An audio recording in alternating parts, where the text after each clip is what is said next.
Hey everyone, welcome back to Paranormal M. Thanks for being here with me tonight.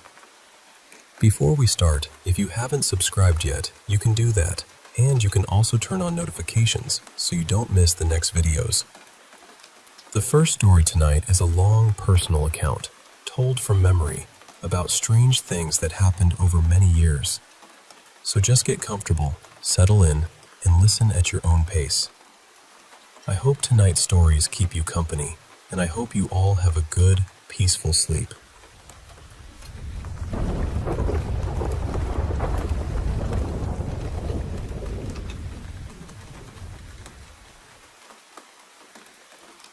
I want to tell you this gently, because even now, after all these years, some of it still sits heavy in my chest. This started back in late 2014. After my brothers, my sister, my mom and I left a really difficult situation with my father. We were already carrying a lot, more than kids should have to carry. For a while, we stayed in a shelter, and then, near the beginning of December, we finally moved into a house of our own. That first night, it was just me and my brothers there. We brought boxes upstairs and stacked them in one of the bedrooms, waiting for the furniture to arrive before unpacking. I remember checking the stack carefully. I made sure it looked steady. Later, we went down to look at the basement. It was the first house we'd ever lived in that had one, so of course we were curious. Near the furnace, melted into the concrete, there was this dark red symbol. It looked like a six-pointed star inside a circle, almost like wax that had hardened into the floor.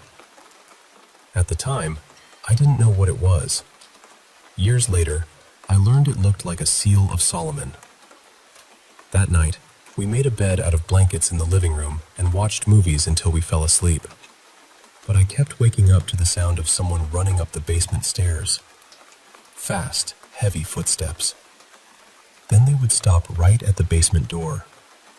I told myself it was just the house settling. Then I heard loud crashes upstairs, coming from the room where we had stacked the boxes. It sounded like something heavy being thrown. In the morning, the boxes weren't stacked anymore. They were scattered everywhere, some tipped over, some pushed into different corners of the room. I didn't tell anyone.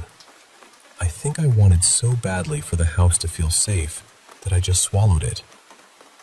After that, I started waking up in the middle of the night because of this freezing touch on my back.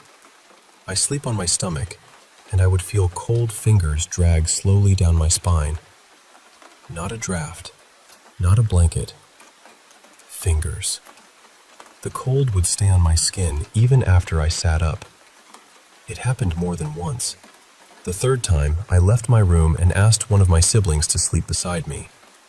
I noticed it never happened when someone else was there.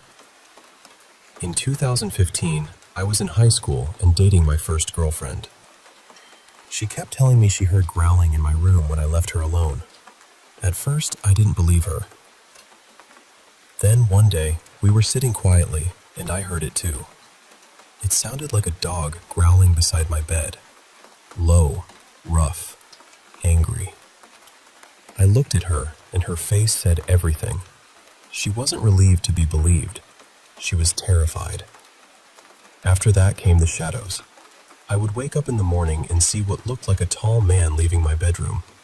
Not walking exactly, more like the darkness in the room was being pulled out through the doorway.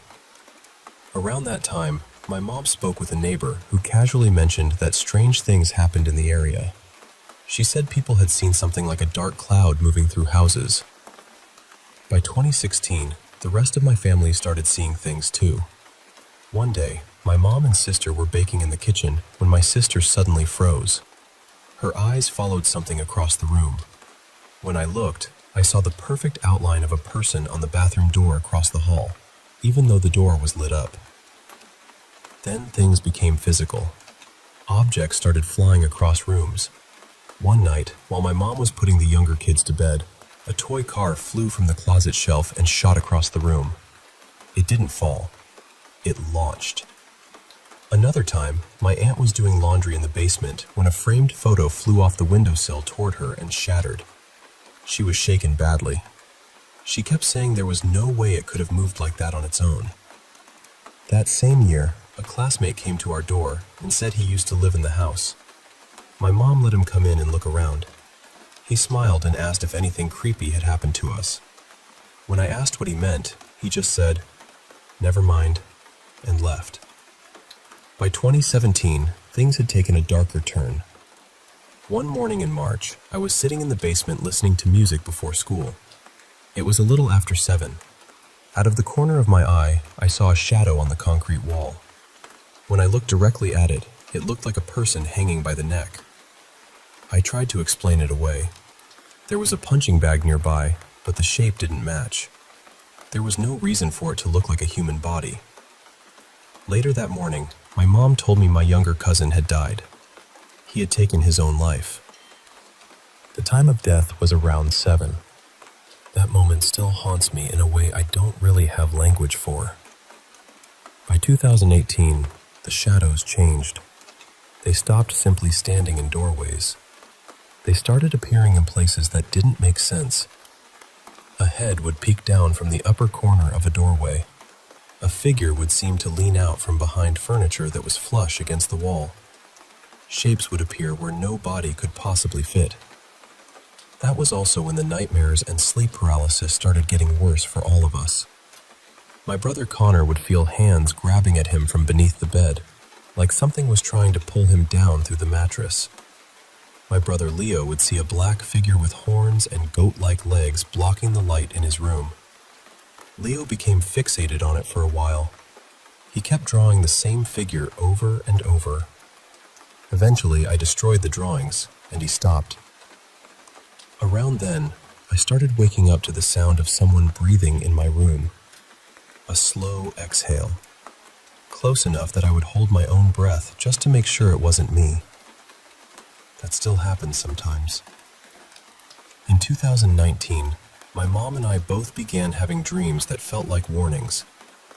She came to me crying once because she believed her brother was going to die. A few months later, he was diagnosed with aggressive pancreatic cancer, and he passed not long after.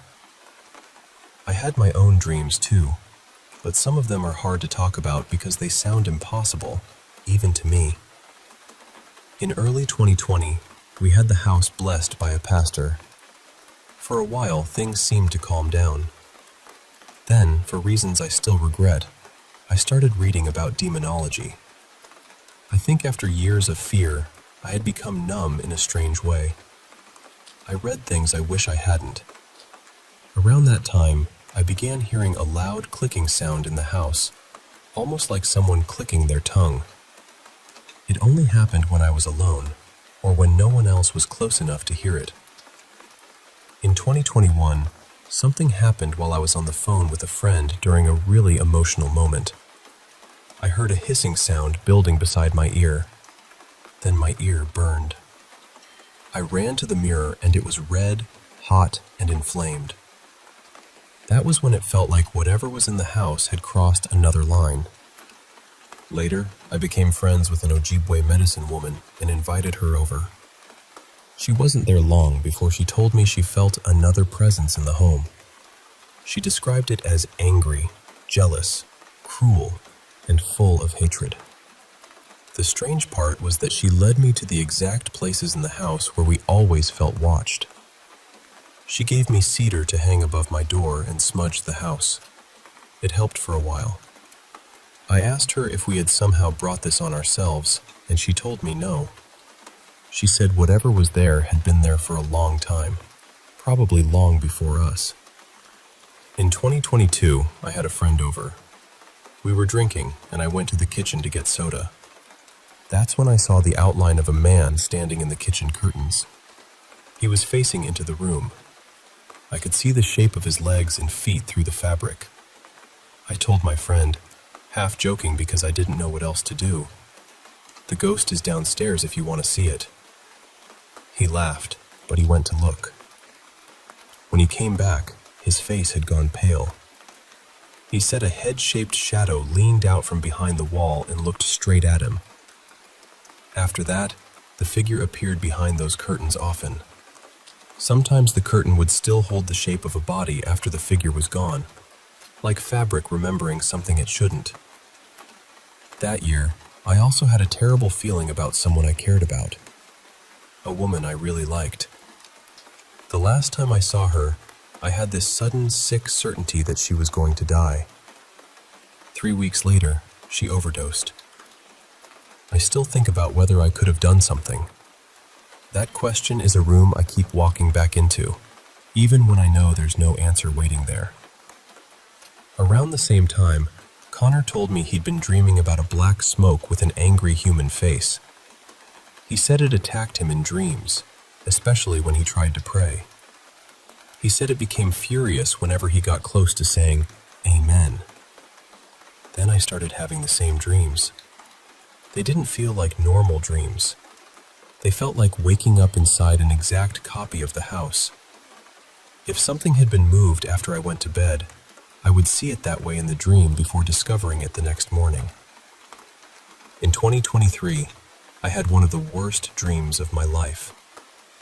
I dreamed Leo suffered a devastating head injury. I saw him crushed. I woke up crying because I was so grateful it wasn't real. Then, on August 1st, around 8 in the morning, Leo had an accident. A heavy weight crushed his skull. He had multiple fractures and was gone for a minute before they brought him back. He survived, thank God. But he said that while he was gone, Christ came to him and called him toward God. That became the beginning of his faith. Even though he's okay now, I still have flashbacks. I still feel dread hit me out of nowhere. What hurts most is that I dreamed it before it happened, and I couldn't stop it. Connor was deeply traumatized too. After that, he started crying and screaming in his sleep. Sometimes I stay awake just so I can wake him if a nightmare grabs hold of him. Then came 2024. In April, I got a serious infection and ended up hospitalized for a week. While I was there, I had a heart attack and nearly died. The next night, the man in the bed beside me was praying out loud, and I stayed awake listening. At some point, I fell asleep. By morning, he had passed away. After they wheeled his bed away, I woke up later that night, unable to move. Sleep paralysis again. To my right, where his bed had been, I saw the curtain pulled over the outline of a man. He looked like he was wearing a long coat and a hat. The shape of his face was turned toward me. I was so afraid I couldn't even think. I just froze there until everything went black. When I woke up, I saw that Connor had messaged me during the night, asking me to pray because he had a terrible feeling about me. I didn't tell him what happened until after I was discharged. I know how all of this sounds. I know some people will hear it and look for simple explanations, and honestly, I've tried to do that too. I've spent years trying to call things coincidence, stress, trauma, sleep paralysis, grief, old house noises, anything that might make it easier to carry. But after 10 years, it doesn't feel like one strange event. It feels like a pattern, and whether anyone believes me or not, I lived it. My family lived it. The fear was real. The grief was real. The things we saw, heard, dreamed, and felt changed us. That house never felt empty. Not really. It always felt like something was listening.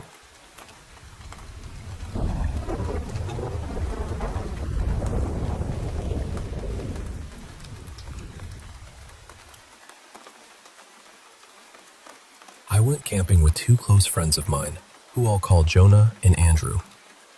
We headed up to Wall Lake in the Uintas. It's not a long hike from the parking lot, maybe a mile and a half or so, but far enough that once you're out there, you really feel tucked away from everything. When we got to the lake, we walked around a bit and ended up choosing a quieter spot on the east side. It felt more private than the other areas, and at the time, that sounded perfect. The way we set up camp matters. I had my tent near a rocky drop-off, kind of right on the edge. Jonah hung his hammock maybe 20 or 30 yards east of me, and Andrew set up his tent farther off, probably 80 or 90 yards southeast. The day itself was honestly great. We fished, wandered around, joked with each other, and just enjoyed being out there. Nothing felt strange. Nothing felt wrong. By the time night came, we were worn out. We sat around the fire for a while, telling stories and talking the way you do when you're tired and the woods are quiet around you. Around 11 p.m., we finally decided to call it a night. I fell asleep pretty fast. Then, at about 1:40 in the morning, I woke up suddenly. At first, I thought I was still half dreaming because I could hear what sounded like a man talking nearby. Not far away either. It sounded like it was maybe 30 feet from my tent. But the longer I listened, the more I realized it wasn't real speech. It had the rhythm of talking, but there were no actual words. Just murmuring, mumbling, nonsense sounds. And that's when I really woke up. Because I knew there shouldn't have been anyone else out there. Earlier that evening, we had seen the only other group at the lake pack up and leave. As far as we knew, it was just the three of us. So I lay there completely still, barely breathing, waiting for something else to happen. But there was nothing. No footsteps, no branches moving, no voices, just silence. Eventually, I tried to convince myself it had been some weird dream bleeding into waking up. I was tired. I was in the woods. Maybe my brain was just filling in the blanks. I managed to fall asleep again. Then, about an hour later, I woke up to this deep, guttural call right beside my head. I mean, right beside me. It sounded like it was barely 2 feet from the wall of my tent. It made the sound in a pattern. 5 calls in a row. Then it stopped. A couple seconds later, I heard the same call from the direction of Andrew's tent. Then, only a few seconds after that, it came from Jonah's hammock. That was when fear really took over. Whatever this was, it was moving between us impossibly fast. I stayed frozen in my sleeping bag, staring into the dark inside my tent, trying to make myself think clearly. But I couldn't. My mind just locked up. Then I heard footsteps. Heavy footsteps. They were coming toward my tent. I could hear rocks shifting under its weight, twigs snapping, dirt scraping. It walked right up to me and stopped. Right outside. And it just stood there. I remember lying there with tears in my eyes, too scared to move, too scared to make a sound. I kept thinking that if I stayed completely still, maybe it would leave me alone. But it didn't leave. From around 2:30 in the morning until a little after 5, it kept moving around our campsite. And it wasn't just walking, it was making those awful calls. It was screeching. It was mumbling like a person trying to speak through a mouth that didn't know how. At one point, it sounded like it hit or slapped the trees. Every so often, it let out this sharp, piercing cry that felt like it went straight through my chest. I spent the whole time praying the sun would come up. I was also sending satellite messages to my girlfriend throughout the night. Every time I used my phone, I hid under my sleeping bag so the light wouldn't show through the tent. When morning finally came, I still didn't move right away. It took me until about 7:30 to gather enough courage to unzip my tent and step outside. I went to Jonah first and asked him if I had lost my mind. Before I could even explain everything, he looked shaken and said, "It was standing over my hammock."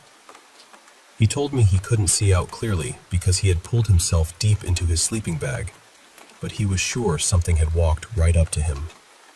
He said he could feel it there, staring down at him. Then he said something that made my stomach drop. He told me it said his name. Not clearly the whole time, mostly mumbling. But once he said, It whispered his name clearly enough that he knew what he heard. He also told me that around 3:30 in the morning, he had suddenly turned on his flashlight and scanned the area, but he didn't see anything. I remembered that moment. I remembered seeing the light flash through the trees, and right when it came on, I heard something sprint toward my tent. Andrew had a different experience. He said he had finished off the rest of his flask before bed and slept through most of it. He only woke up once because his air mattress had gone flat. He admitted he felt like he was being watched, but said he figured that was just part of sleeping in the woods. We didn't debate it. We didn't try to investigate. We packed up immediately and left. The trip was over, and honestly, I haven't slept right since. I keep having these sharp little flashbacks to that night. The footsteps, the voice, the way it moved between us, the feeling of something standing just outside my tent. I still don't know what scares me more. The fact that none of us ever saw what it looked like, or the fact that it somehow knew Jonah's name, because that means it may have been listening to us before we ever went to sleep. I keep hoping someone can explain it away. An animal, a person, some weird echo or sound carrying across the lake, anything. But part of me has accepted that maybe there's something out there in those mountains, something old and mean and waiting, and we were lucky it only wanted to scare us.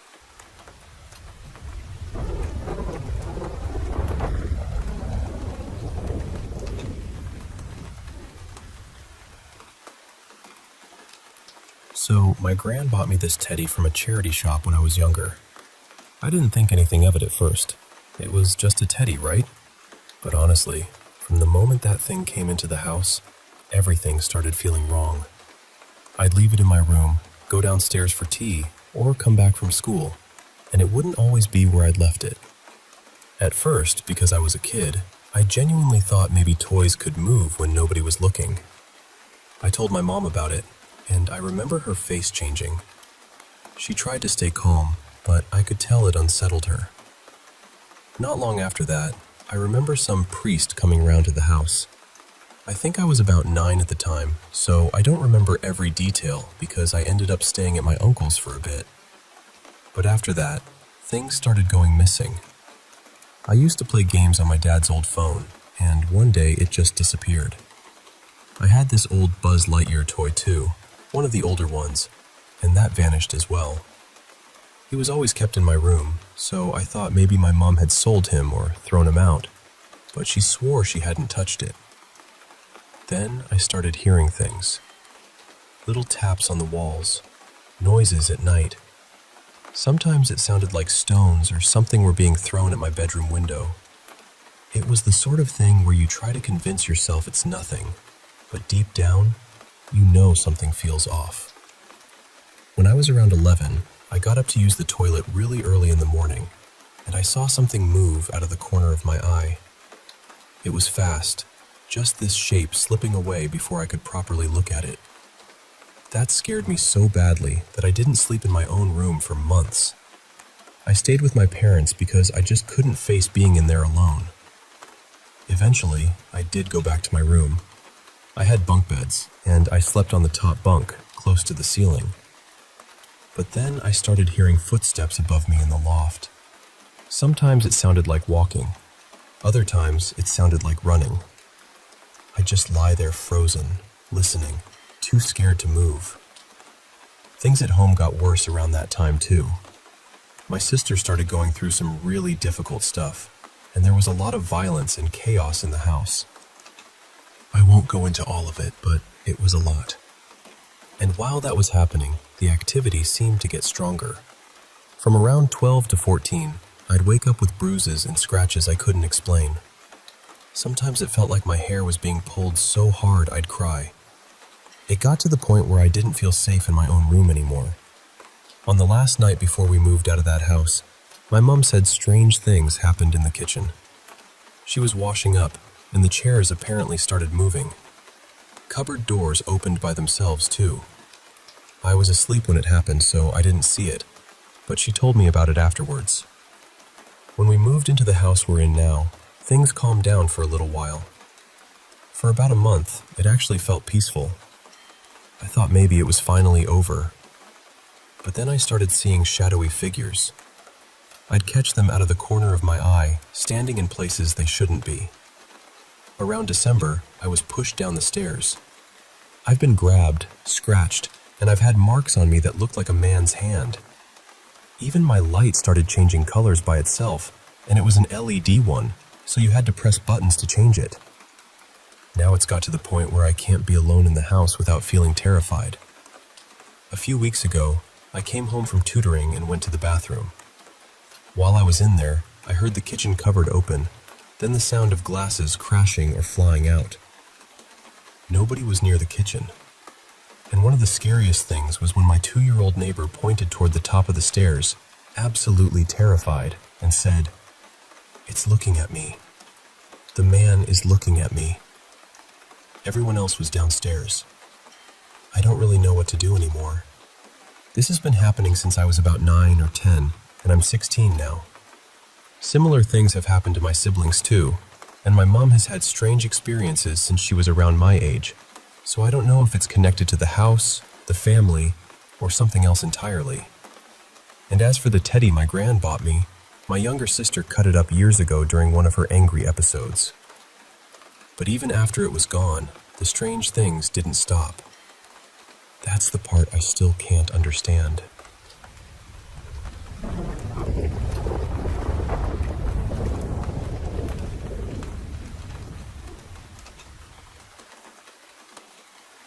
I used to think university ghost stories were just little things students made up to frighten first years. You know the kind. Every campus has them. The room nobody wants to sleep in. The staircase people avoid after dark. The quiet road where footsteps follow you even when you are alone. The pond where someone is supposed to lean close and whisper right beside your ear. But when I began reading about the 7 mysteries of the Chinese University of Hong Kong, I felt something different. Not because I believed every single story. Honestly, many of them have no official record, no clear source, and no version that everyone agrees on. They have survived the way campus legends usually survive, passed from student to student, changed a little each time, softened in some places, sharpened in others. And maybe that is what makes them feel so real. The first mystery is the braided girl. People say that somewhere along a quiet path on campus, a girl with long braids appears late at night. She is probably the most famous legend connected to CUHK. So famous that she almost feels bigger than the list itself. Ask around and someone will always know a version. The second mystery is the phantom shuttle bus. According to the story, a music student named Kelvin once waited very late at University Station, hoping to catch the last bus back to New Asia College. Then, a bus arrived without making a sound. The driver wore an old uniform, the kind you would expect to see in an old photograph. Inside, almost every seat was taken. Kelvin got on, tired and grateful, but after a moment, he realized something was wrong.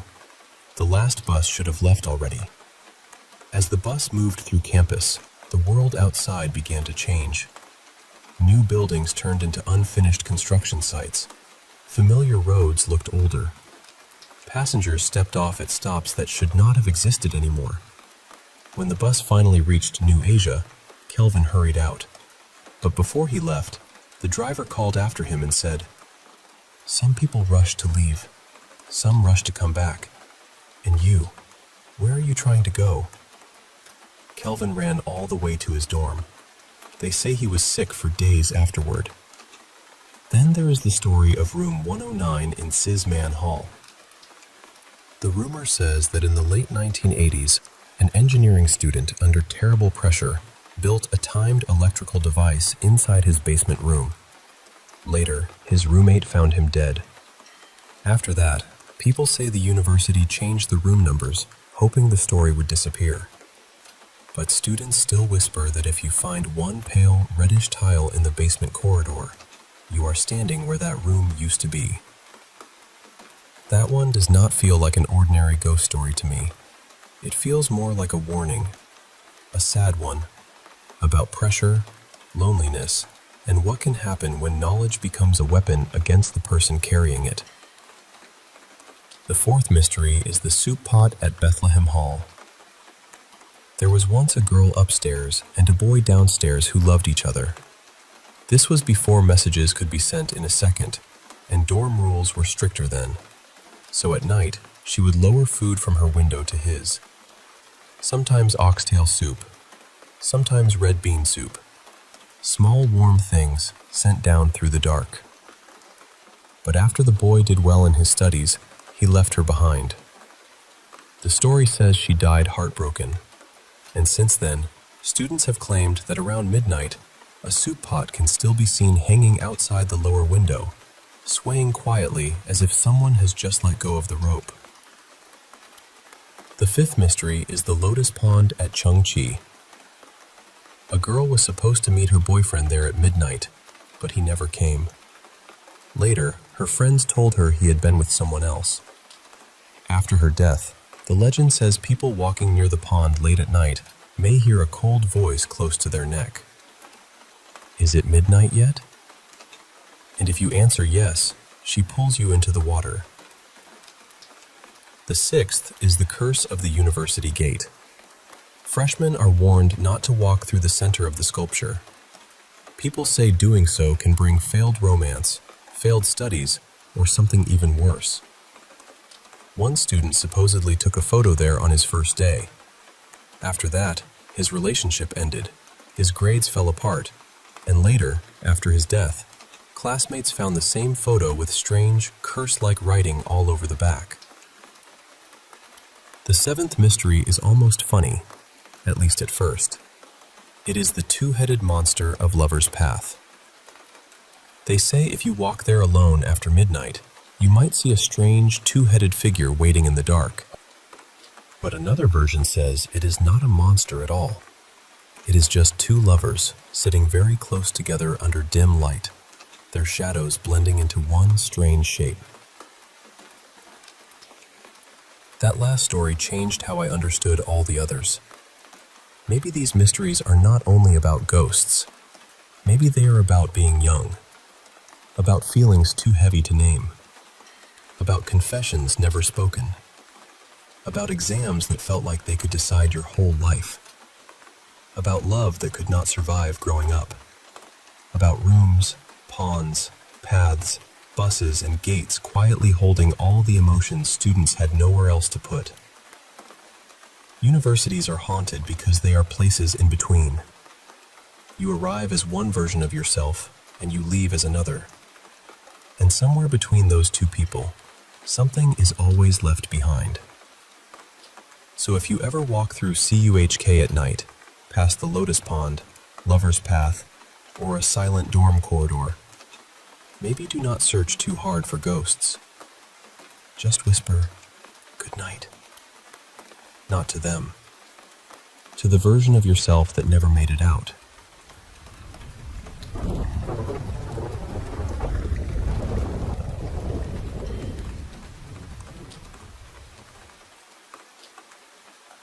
I live up on the far north coast of Scotland now, where the sea has a way of sounding alive at night.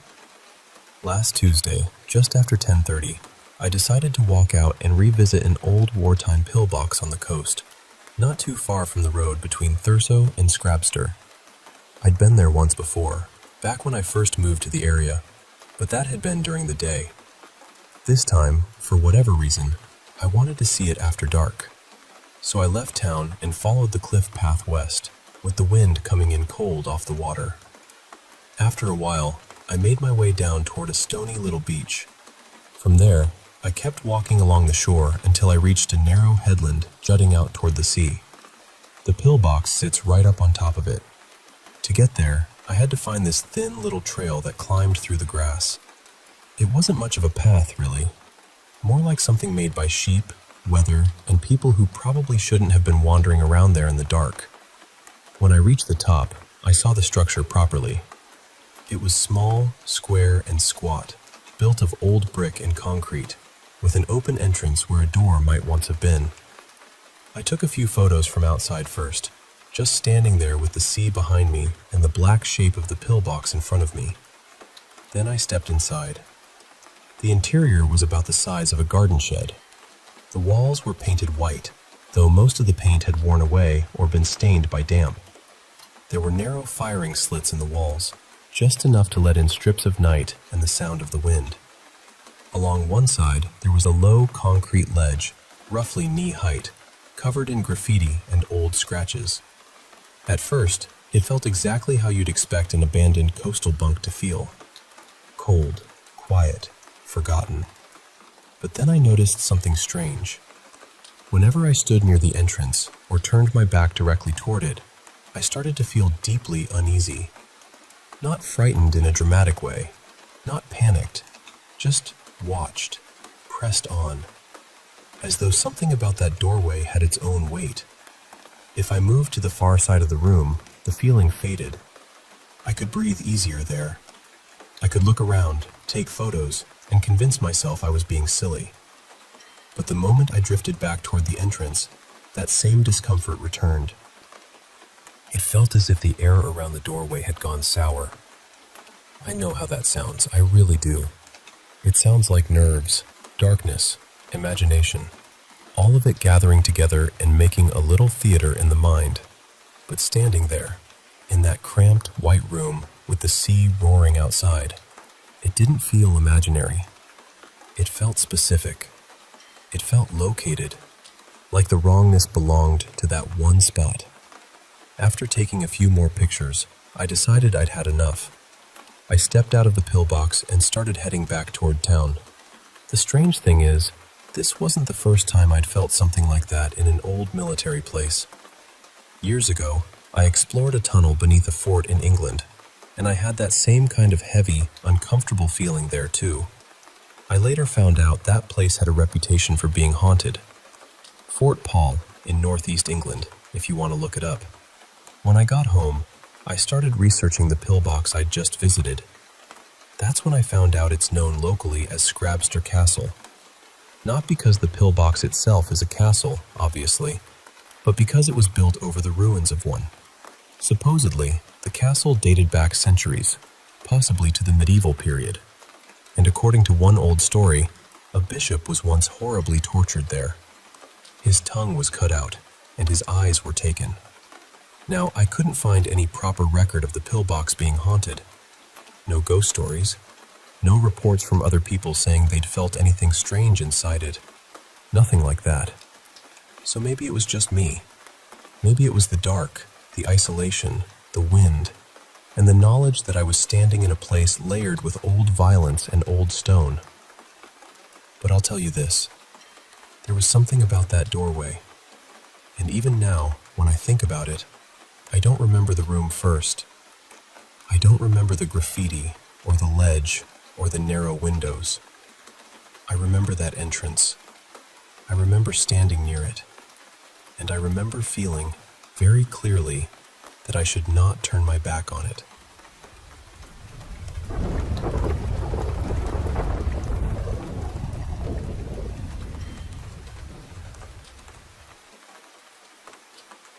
This happened back in October 2024, during my first year of diploma college, when I was staying in a hostel. I'm not sharing this because I want to prove anything to anyone. I'm not trying to say ghosts are definitely real, or that everyone has to believe me. Honestly, even now, I don't fully understand what happened. I've gone over it in my head so many times, and I'm still searching for an answer. For privacy, I'll change the names a little. It started one night at around 3:40 in the morning. My roommate at the time, I'll call him Arian, called me from the old washroom area of our hostel. The moment I picked up, I could tell something was wrong. His voice was shaking badly. He didn't explain anything. He just said, "Bro, come to the old washroom. Please come now." I got up immediately and went there. The corridor felt strange that night. It wasn't just quiet. Hostels are usually quiet at that hour, but this felt heavier somehow, like the whole building was holding its breath. When I reached the washroom, Arian was still inside. The first thing he asked me was, "You're outside, right?" I said, "Yes, I'm here." He stepped out slowly, and I still remember his face. He wasn't just scared. He looked completely shaken, like he had seen something his mind couldn't accept. He looked straight at me and said one word: "Run." And we ran. We ran all the way back to our room, locked the door, and played Hanuman Chalisa on the phone. Neither of us really slept after that. We just waited for morning. The next day, Arian was so disturbed that he called his family and left for home. When he came back after the break, he was wearing a protective amulet. He told me he had visited a spiritual healer. At that time, I honestly didn't take it seriously. I thought maybe he got scared. Maybe he imagined something. Maybe the old washroom just got into his head. I even laughed a little. I thought whatever happened that night was finished. But later, things changed. A few months passed, and Arian and I had a small argument. Nothing huge, just hostel room kind of tension. After that, I shifted rooms. Around that time, I became very close with another friend. I'll call him Bhavesh. I was already spending most of my time in his room, so eventually I moved in with him. For a while, everything felt normal again. No strange sounds, no bad dreams, no weird feeling. Life became ordinary. Then the second semester started. I had gone home for a festival, and before returning to the hostel, I changed my sacred thread, the paita, or janu. In my family tradition, it's something Brahmin boys wear across the body. I had eaten non-vegetarian food and hadn't changed it for a long time, so before going back, I replaced it. When I returned, I don't know what came over me, but I suddenly wanted Bhavesh and me to shift to room number 17. He didn't want to move at all. He kept saying the room was unnecessary, that we were fine where we were. But I kept convincing him, and somehow he finally agreed. Sometimes I still think about that decision. Room number 17 had a window facing an empty ground. Not too far from there was a government hospital. I don't know if that matters, but I remember it clearly. I liked keeping the window open at night because I wanted fresh air. It made the room feel less suffocating. Then one night, around 1 in the morning, I woke up. Or at least, I thought I woke up. I could see the room. I could see the wall, the fan, the beds, and Bhavesh sleeping nearby. Everything looked real. But I couldn't move. I couldn't speak. I couldn't even move my fingers. Then I saw the door of the room slowly opening, and someone came inside. It looked like a woman wearing a white sari. She walked slowly toward my bed. She came near my feet, climbed onto the bed, and sat on my chest. The pressure was unbearable. My breathing became heavy. I wanted to scream. I wanted to call Bhavesh. I wanted to push her away, but my body wouldn't listen. I could only lie there and watch. Then, after what felt like forever, I suddenly snapped out of it. I moved closer to Bhavesh, terrified, and somehow forced myself to sleep. At first, I told myself it was just sleep paralysis, but then it happened again, and again. For the next 2 nights, the same thing kept happening. After that, something in me started changing. I became angry for no reason. Small things irritated me. I felt emotionally unstable, like my mind was full of noise I couldn't switch off. One day, Bhavesh and I had a minor argument. It wasn't serious, but suddenly I felt completely alone. I went to the hostel terrace and cried for hours. I would come downstairs, try to calm myself, and then go back up and cry again. I made sure nobody saw me. I didn't want anyone to know how badly I was breaking inside. And then, for the first time in my life, thoughts came into my mind that genuinely scared me. I searched about them online. I tried calling friends. Nobody picked up. Finally, around 1:30 in the morning, I called home while crying. After that, my memory becomes blurry. From what people later told me, I became completely uncontrollable. Around 20 people were trying to calm me down and hold me. Some seniors came. Some hostel staff came. Even the principal arrived. People started putting religious lockets and pendants around my neck. My family had already started traveling almost 200 kilometers to reach me. The next morning, they took me to a Muslim spiritual healer. At first, I felt normal. I was sitting there, aware of everything. Then, during the ritual, he blew prayers over me. And I still remember what happened next. It felt like something rushed through my body. Not exactly pain, not exactly fear, more like electricity moving through me. My parents later told me I wasn't acting like myself at that moment. After the ritual, I was given an amulet. And after that day, slowly, everything stopped. It has been almost a year now. I left that hostel completely and moved to another hostel near the highway. Since then, nothing like that has ever happened again. Some people from my old hostel know this story. Some believe me, some don't. And honestly, I understand both sides. If someone had told me this a few years ago, I probably wouldn't have believed them either. Maybe it was sleep paralysis. Maybe it was stress. Maybe it was a mental breakdown. Maybe there's a scientific explanation for everything that happened. I really don't know. But I know this much. The fear was real. The pressure on my chest felt real. The crying was real. The sleepless nights were real. And whatever happened in that hostel changed me. Even now, I don't sleep beside an open window. I never went back to that old washroom alone. Maybe that's fear. Maybe it's trauma. Maybe it's just my mind trying to protect itself.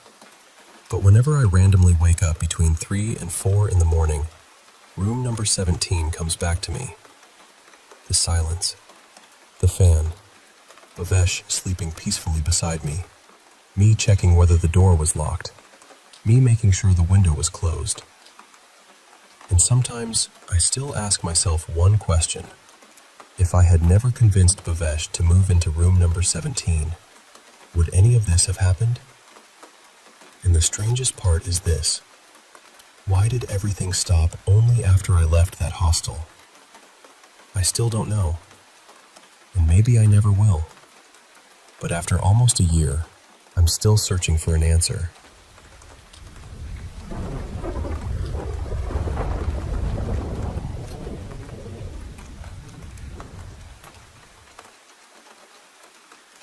I never really meant to tell this story. For a long time, I kept trying to fold it into something ordinary, something I could explain away and leave behind. But even now, after all these years, it still comes back to me at night. This happened in late October of 2018, when I was living by myself in a little rental house outside a rural town in Oregon. It was not some ancient, crumbling place. Nothing dramatic like that. Just a plain single-story house at the end of a quiet road, with fields on both sides and the closest neighbor far enough away that their porch light looked like a star. One night, I woke up at 3:19 in the morning. I remember the time clearly because my alarm clock was facing the bed, glowing red in the dark. At first, I did not know why I was awake. Then I heard it. Footsteps. Not on the porch. Not outside the window. Inside the house. They were coming from the hallway, slow and heavy across the wood floor. 3 steps. Then a pause. 3 more steps. Another pause. I lay there completely still, telling myself it was pipes or old boards shifting, or my tired brain still dragging pieces of a dream into the room with me. But then the footsteps stopped right outside my bedroom door. The door was shut. Underneath it, I could see a thin strip of yellow light from the kitchen lamp I had accidentally left on. And then something blocked that light. A shadow filled the gap. It did not sway. It did not move. It was just there. I reached for my phone without making a sound and opened the security camera app. I had a cheap little camera set up in the living room, angled toward part of the hallway. The feed loaded. The hallway was empty. I stared at the screen, breathing so quietly it hurt, because I could see nothing on the camera. But with my own eyes, I could still see the shadow under my door. Then the doorknob moved. Just once at first. A soft rattle. Then again. Then a third time. It turned slightly back and forth, careful and patient, like someone was checking whether I had locked it. I could not move. I could not even call out. After maybe 10 or 15 seconds, it stopped. The shadow vanished. The strip of kitchen light came back beneath the door, warm and ordinary, like nothing had happened at all. I stayed awake until sunrise with every light in the house on. The next morning, I checked the camera footage. At exactly 3:19 a.m., the living room recording glitched. There was no person in the hallway, no movement I could clearly point to. But the picture broke apart for several seconds, turning grainy and warped, almost like static. At the edge of the frame, for just a moment, there was a dark shape. I know what that sounds like. I told myself it was a bad camera, a compression error, dust maybe, anything else. A few weeks later, I mentioned it to an older woman who lived on a farm down the road. I barely got through the first part before she went quiet. Then she asked me, very softly, "Did it stop at your bedroom door?" I laughed because I did not know what else to do. She told me people had talked about that house before. A couple had left after only 3 months. Another renter said they heard someone walking the hallway almost every night. Always after 3. Always stopping at the bedroom door. I moved out the following spring. But the part that still bothers me happened on my last night there. I was clearing out a closet when I found an old photograph wedged behind the back of a shelf. It showed the land before the house existed. Just a wide, empty field under a pale sky. On the back, written in faded blue ink, were 6 words. "Don't let him know you're awake." I threw the photograph into the trash outside. The next morning, before I drove away for good, I checked the bin. The photograph was gone.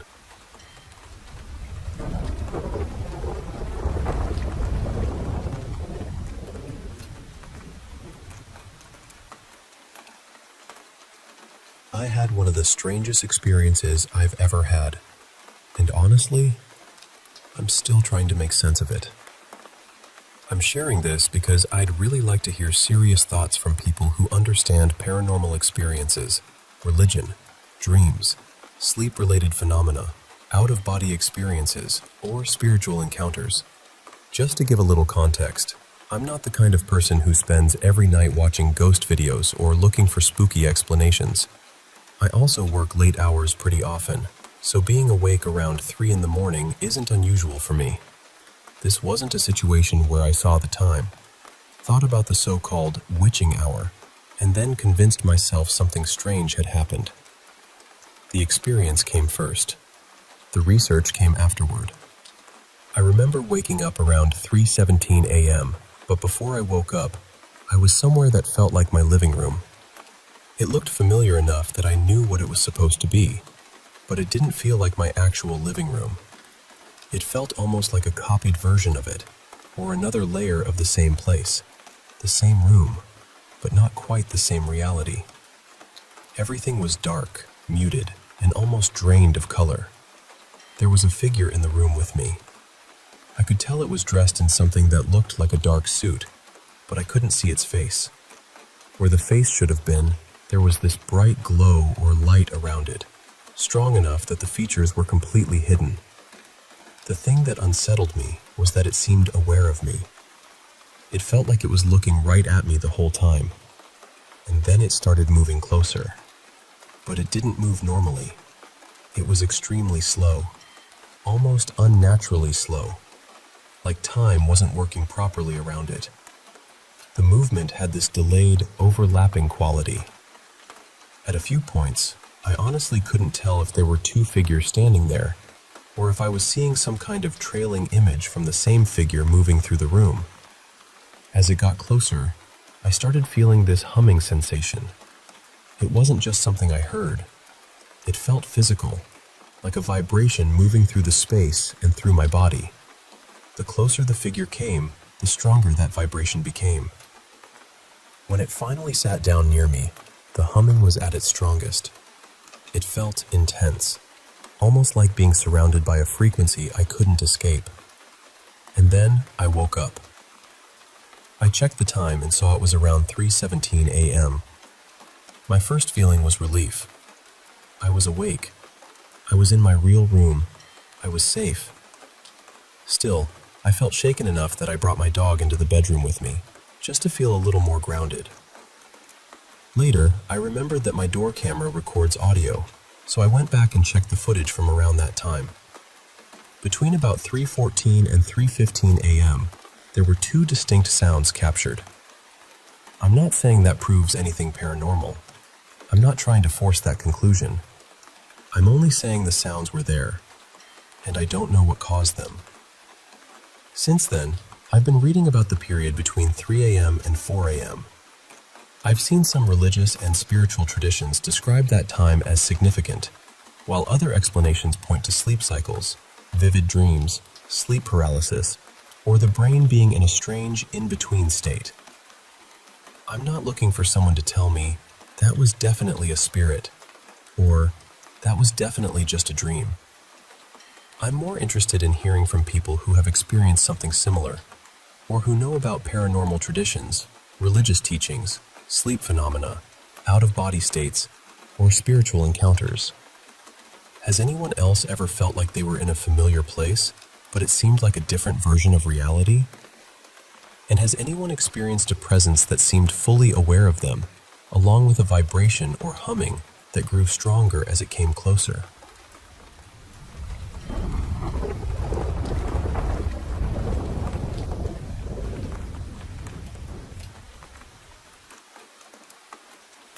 I've only told a handful of people about this, mostly close family, because it's still happening, and honestly, it's been weighing on us. I'm sharing it now because I don't really know what else to do with it, and I'm hoping someone out there might have some kind of insight. I spend a lot of time along the coast here in Maine. I know this area well. I know the tide patterns, the usual sounds at night, the wildlife, the way the water moves when the weather changes.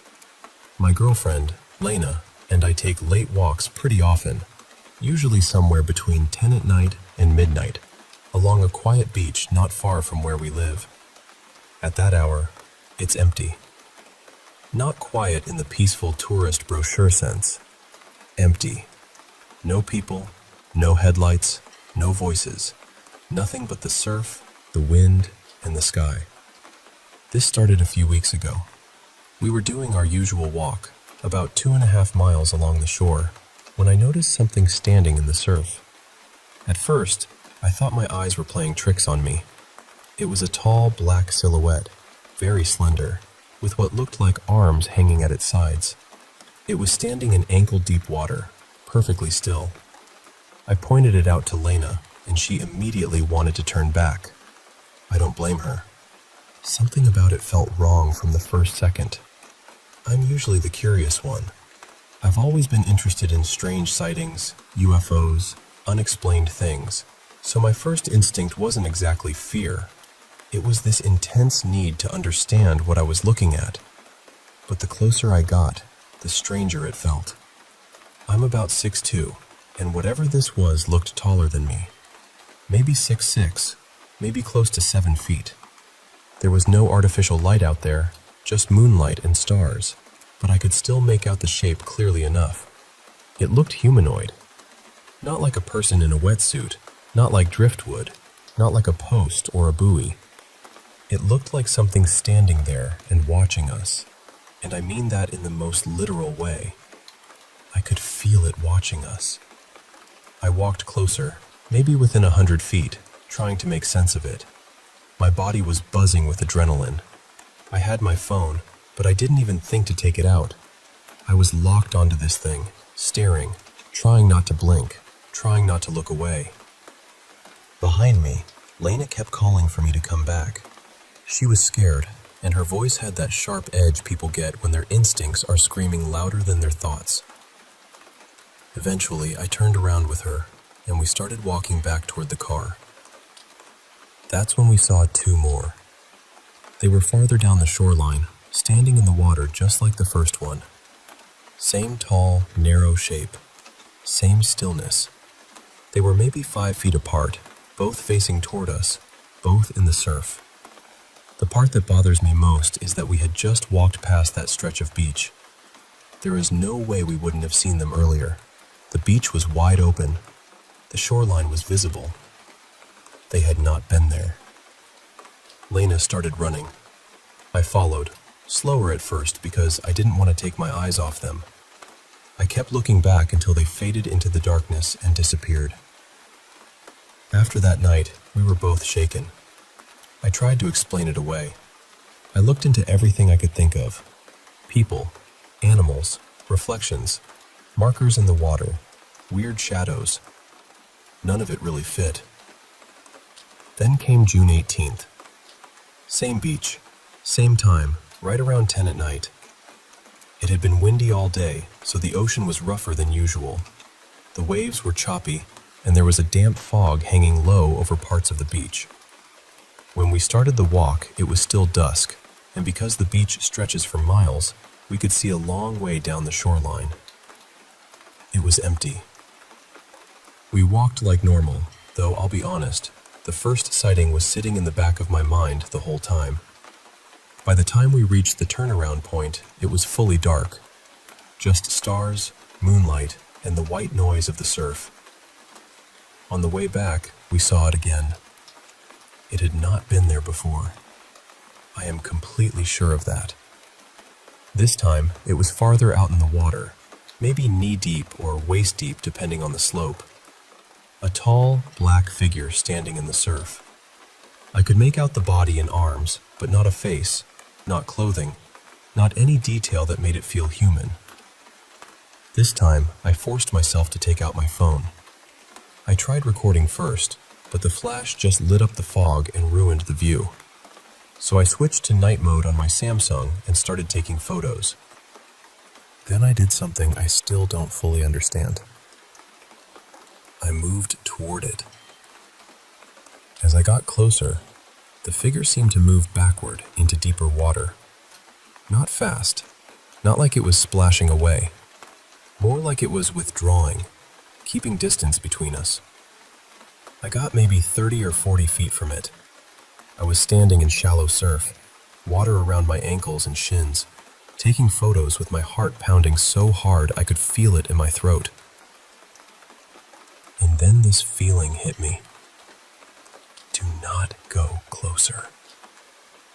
It wasn't a thought exactly.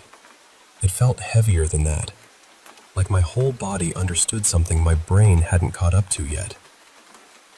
The figure stayed there, watching. The waves were breaking against it, and I could see its body shift slightly with the water. But the movement was wrong. It had these quick, jolting motions, especially in the arms, almost glitchy, like it wasn't fully matching the world around it. That's the only way I know how to describe it. Lena had already started walking back. She was terrified and wanted nothing to do with it. After maybe a minute of taking pictures, I got another strong wave of dread and finally turned and ran after her. We kept looking over our shoulders the whole way back. Later, when I checked the photos, I felt frustrated more than anything. The camera didn't capture what it looked like in person. In the images, it looks thicker, blurrier, almost farther away than it really was. But I know how close I was. I know what I saw standing there. And here's another strange part. 2 nights before that second encounter, We were walking the same beach and saw 3 or 4 boats in the shallows near that exact area. They looked official, maybe police or Coast Guard. They had huge spotlights and were sweeping them across the shoreline and water like they were searching for something. Maybe it was training. Maybe it was some kind of operation. I don't know. But when Lena and I decided to cut the walk short and turn around, the boats turned their spotlights directly onto us. They followed us with the lights the whole way back along the beach, keeping pace until we reached the parking area. I don't know what they were doing. I don't know if we accidentally walked into something we weren't supposed to see. I don't know if it's connected. All I know is that we've seen these figures more than once now, standing in the surf at night, in places where they were not moments earlier. And every time, it feels like they're watching. So I'm asking this genuinely. Has anyone else seen anything like this on a quiet coastline? Tall figures in the water, strange silhouettes, unusual activity offshore. Anything like that? Because I know the Maine coast. I know what belongs there at night. And whatever this is, it doesn't feel like it belongs.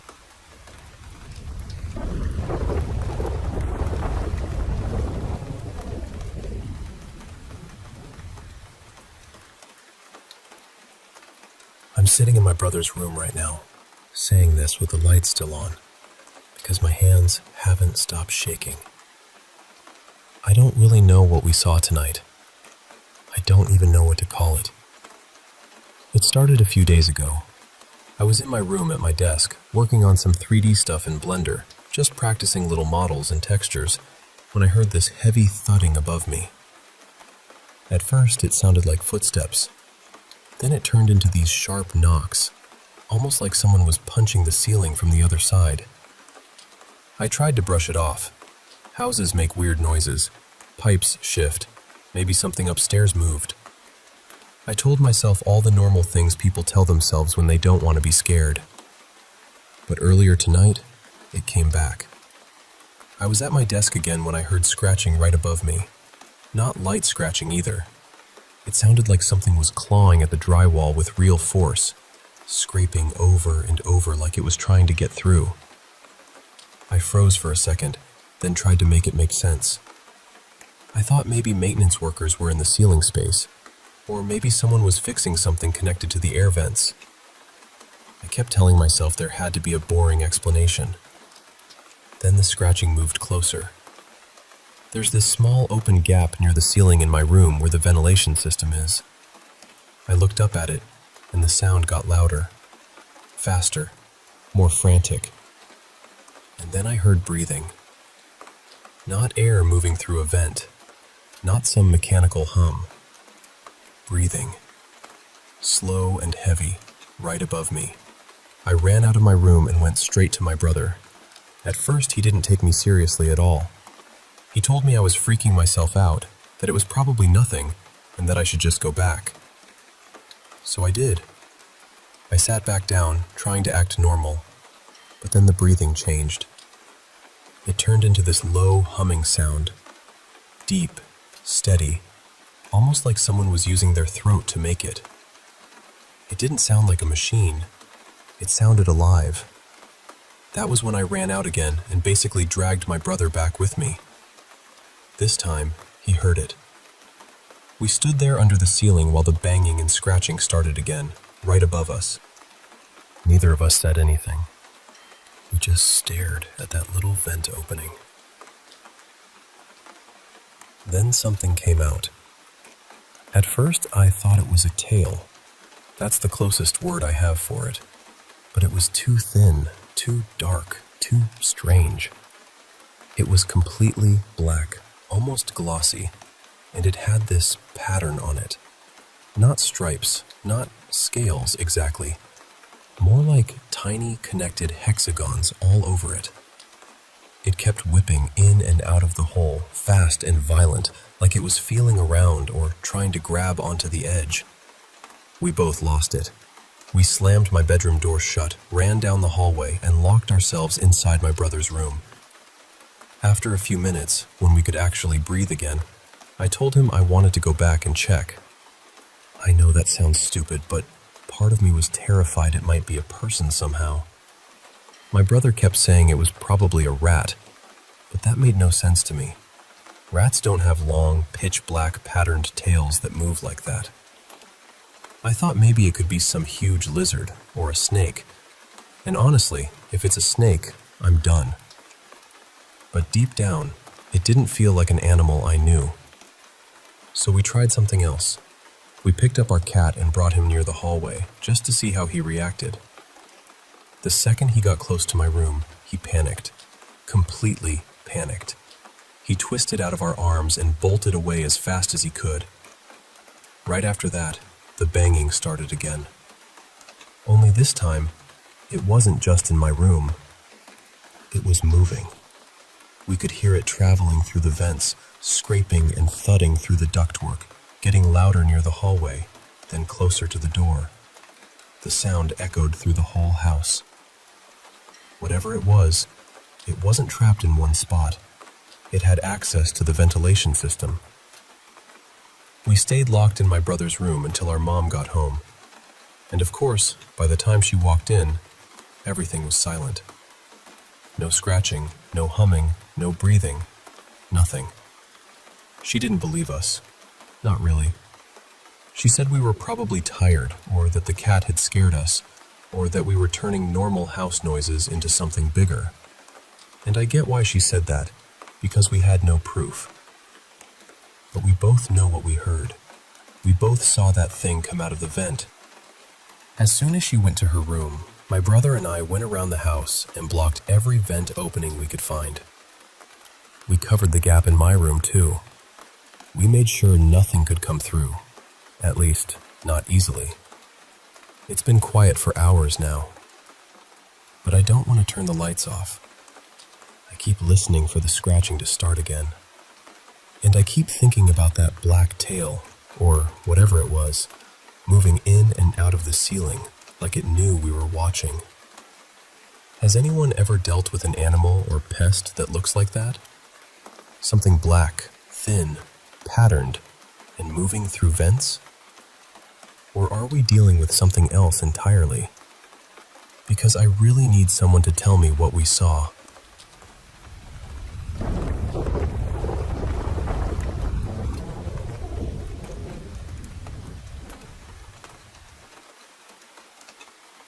I'm going to try to tell this as clearly as I can, without letting my thoughts run off in every direction. This happened in Capri, Italy, near the Blue Grotto. It's this underwater cave with a small air opening, and if you swim through the dark, there's a dry, rocky area farther inside. I had a flashlight with me, wrapped inside 2 plastic bags because I was worried about water getting in. My dad had told me there was a little beach inside the cave, and honestly, I was too curious not to see it for myself. So I went in. I swam through, reached the dry part, and it was much bigger than I expected. Not just a tiny patch of rock. I walked for maybe 5 minutes, moving from wet stone to completely dry ground. The strange thing was, there was no echo. None. The cave walls were jagged and uneven, almost like the place swallowed sound instead of bouncing it back. I went down a narrow passage and found what looked like an old hangout spot. There was a rescue float, one of those ring-shaped ones, just sitting there. And then I saw it. I swear to you, I saw a face. It was farther back in the cave, maybe 30 meters away, partly around a bend. My flashlight hit it just right, and I saw 2 eyes reflecting the light. A bald head, the shape of a person. It looked straight out of a nightmare, but not blurry in that way your mind invents things in the dark. It looked real. A face, a person, a body, looking right at me. There was nobody else in that cave. I'm telling you, if someone had been there, I would have seen their things, heard them moving, noticed something. You couldn't just casually set up inside a place like that. Getting supplies through that tiny entrance would be almost impossible. For a second, I wondered if it was something placed there on purpose. Maybe a statue or a figure meant to scare off tourists who went in unprepared. Maybe something old, from when the island had Roman villas and hidden corners everywhere. Or maybe something more recent, put there to keep people away from dangerous parts of the cave. I don't really believe in evil spirits or horror movie things, but part of me wondered if it was some kind of warning. Not something bad exactly. Maybe something saying, "Don't go farther. You're alone in here. This place is not safe." Maybe it showed me the thing that would scare me most. The thought that someone else was deep in the cave with me. I stood there for just a moment, frozen. Then, because I didn't know what else to do, I greeted it in Italian. There was no answer. After about 3 seconds, I turned and got out of there as fast as I could. I slipped on the rocks and cut my leg, but I barely even felt it. I kept climbing, stumbling, looking back over my shoulder again and again. I tried to take a photo of myself at one point, but I was too panicked to stand still. All I could think was that if something lived in that cave, it knew the place much better than I did, and my flashlight was the only thing keeping me from being completely lost. When I finally got out, I said goodbye to the cave. I don't know why. It just felt like something I had to do. And then I told myself I was done. Later that same day, my phone got salt water in it during something unrelated on the boat. I also felt a painful lump in my groin, which turned out to be an extremely swollen lymph node. That night, I barely slept, maybe 3 or 4 hours. The next day was my last full day on the island, and I was completely drained. It felt like everything around me had been telling me not to go into that cave. But even now, back home and far away from Capri, I still think about it. I still want to know what I saw in there.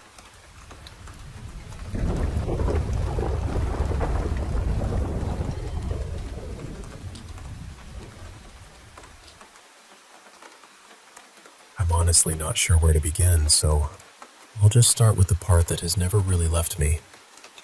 When I was about 12, my older cousin Mara came to stay at my parents' house for a little while. We shared my room, and back then it felt like a sleepover that just kept going. We'd watch TV too late, sneak snacks after everyone else was asleep, and play video games until one of us finally gave up and crashed. She slept on a mattress on the floor, and I remember feeling lucky to have her there. But there was one night that changed everything. After that, she was ready to go home, and she never stayed overnight at our house again.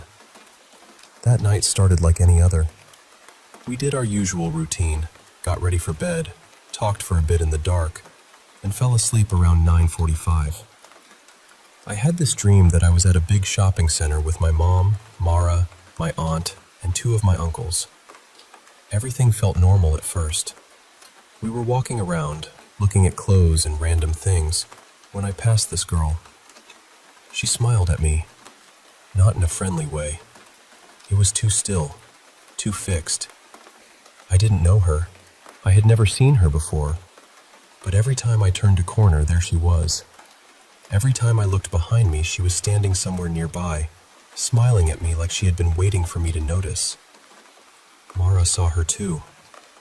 I remember my cousin glancing back at the girl, then looking at me with this expression like, "You see her too, right?"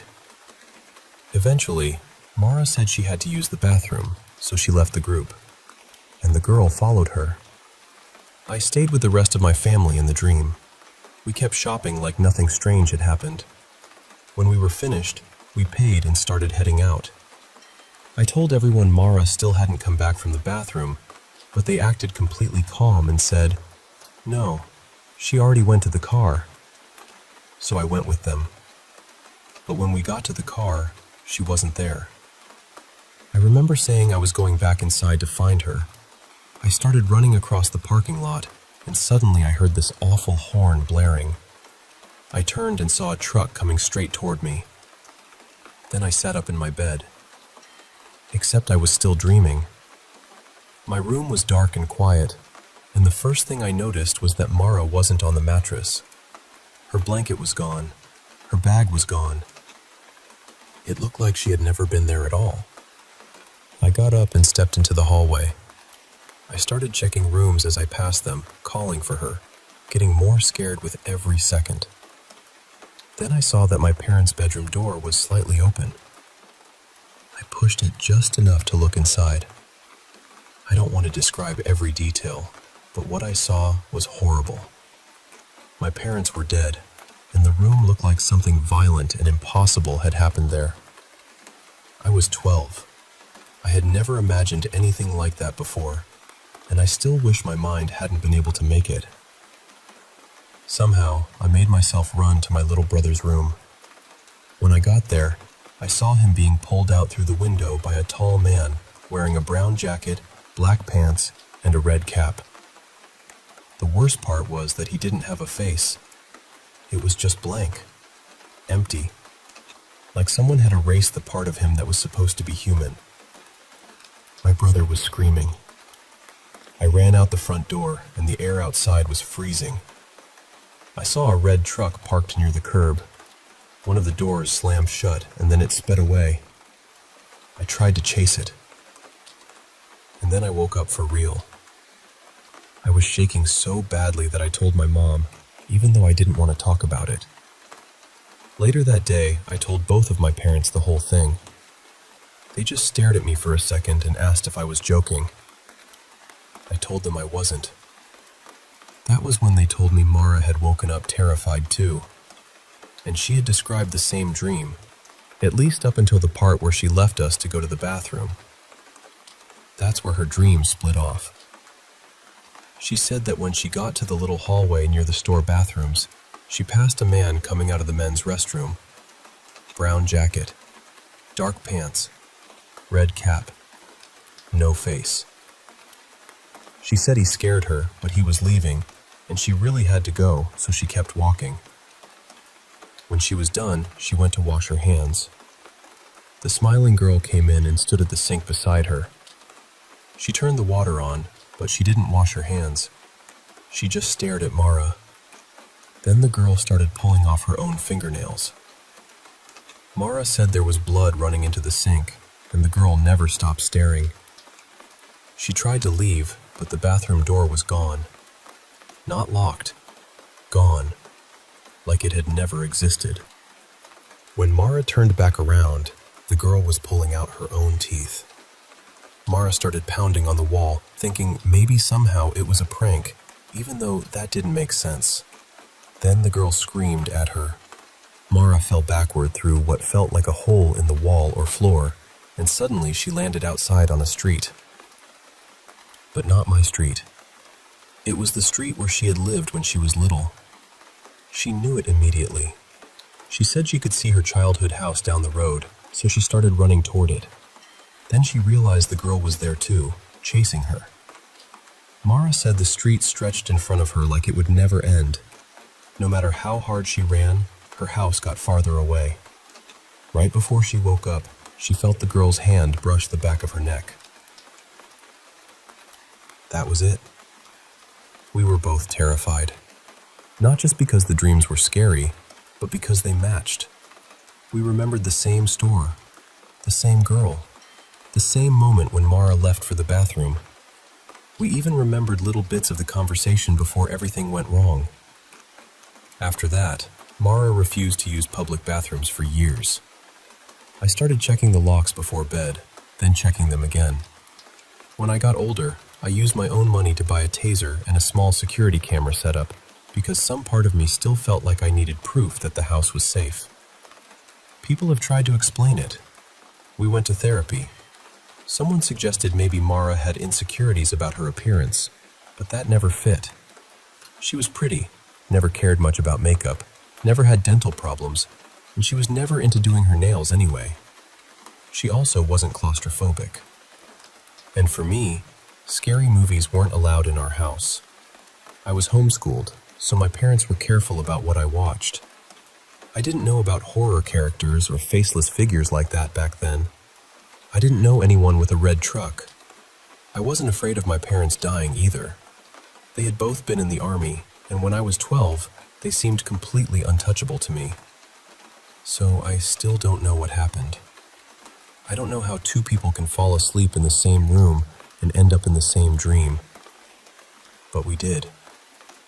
And even now, all these years later, I can still see that girl smiling.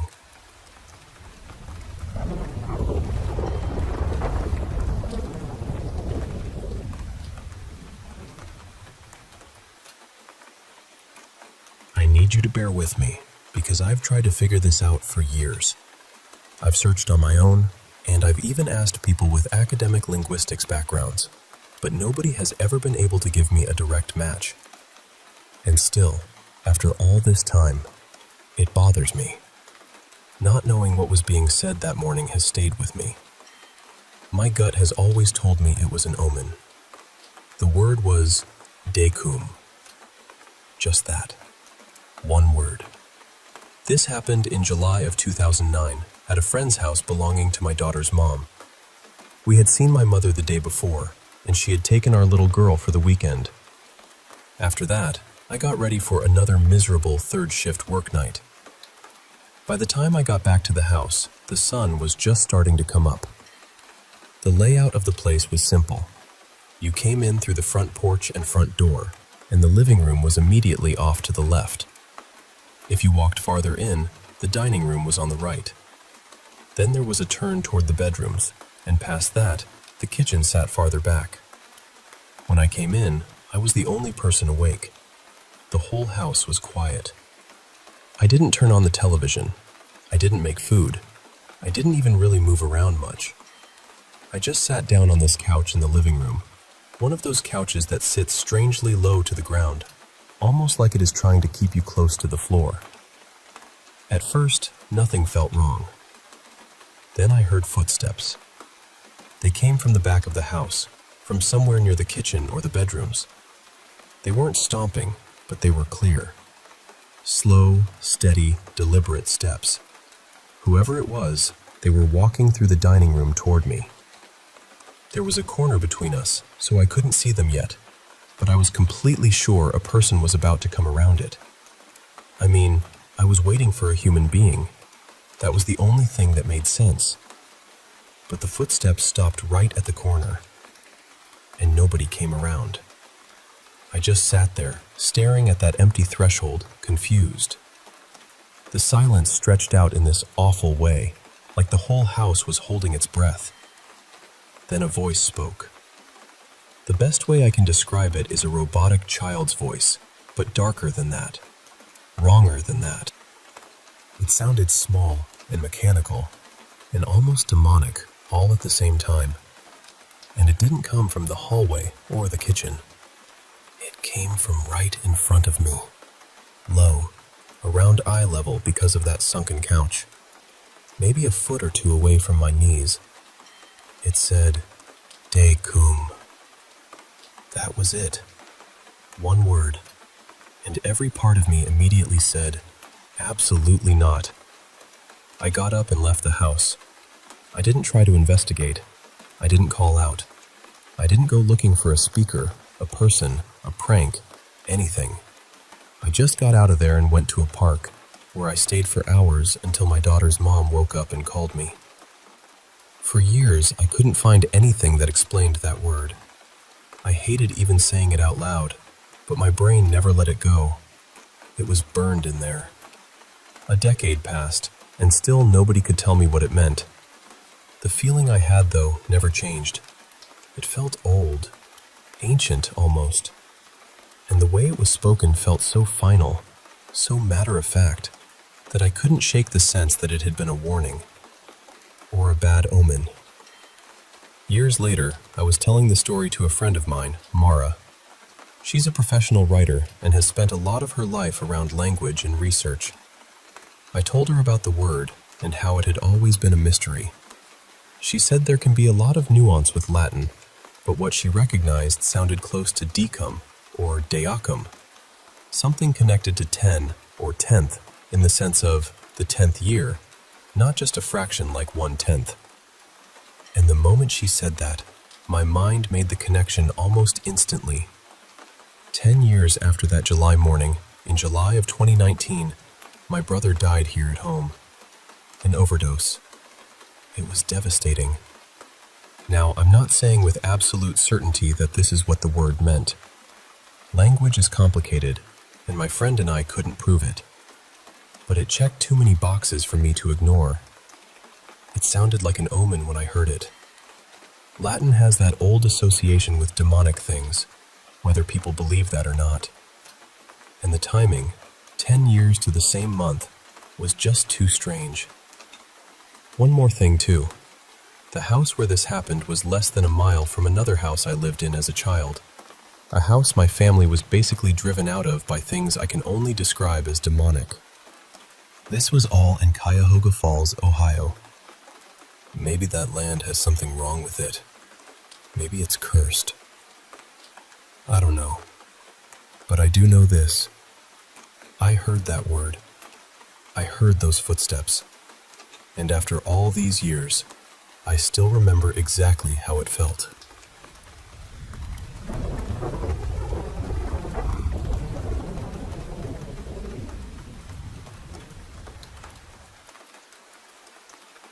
Hey there.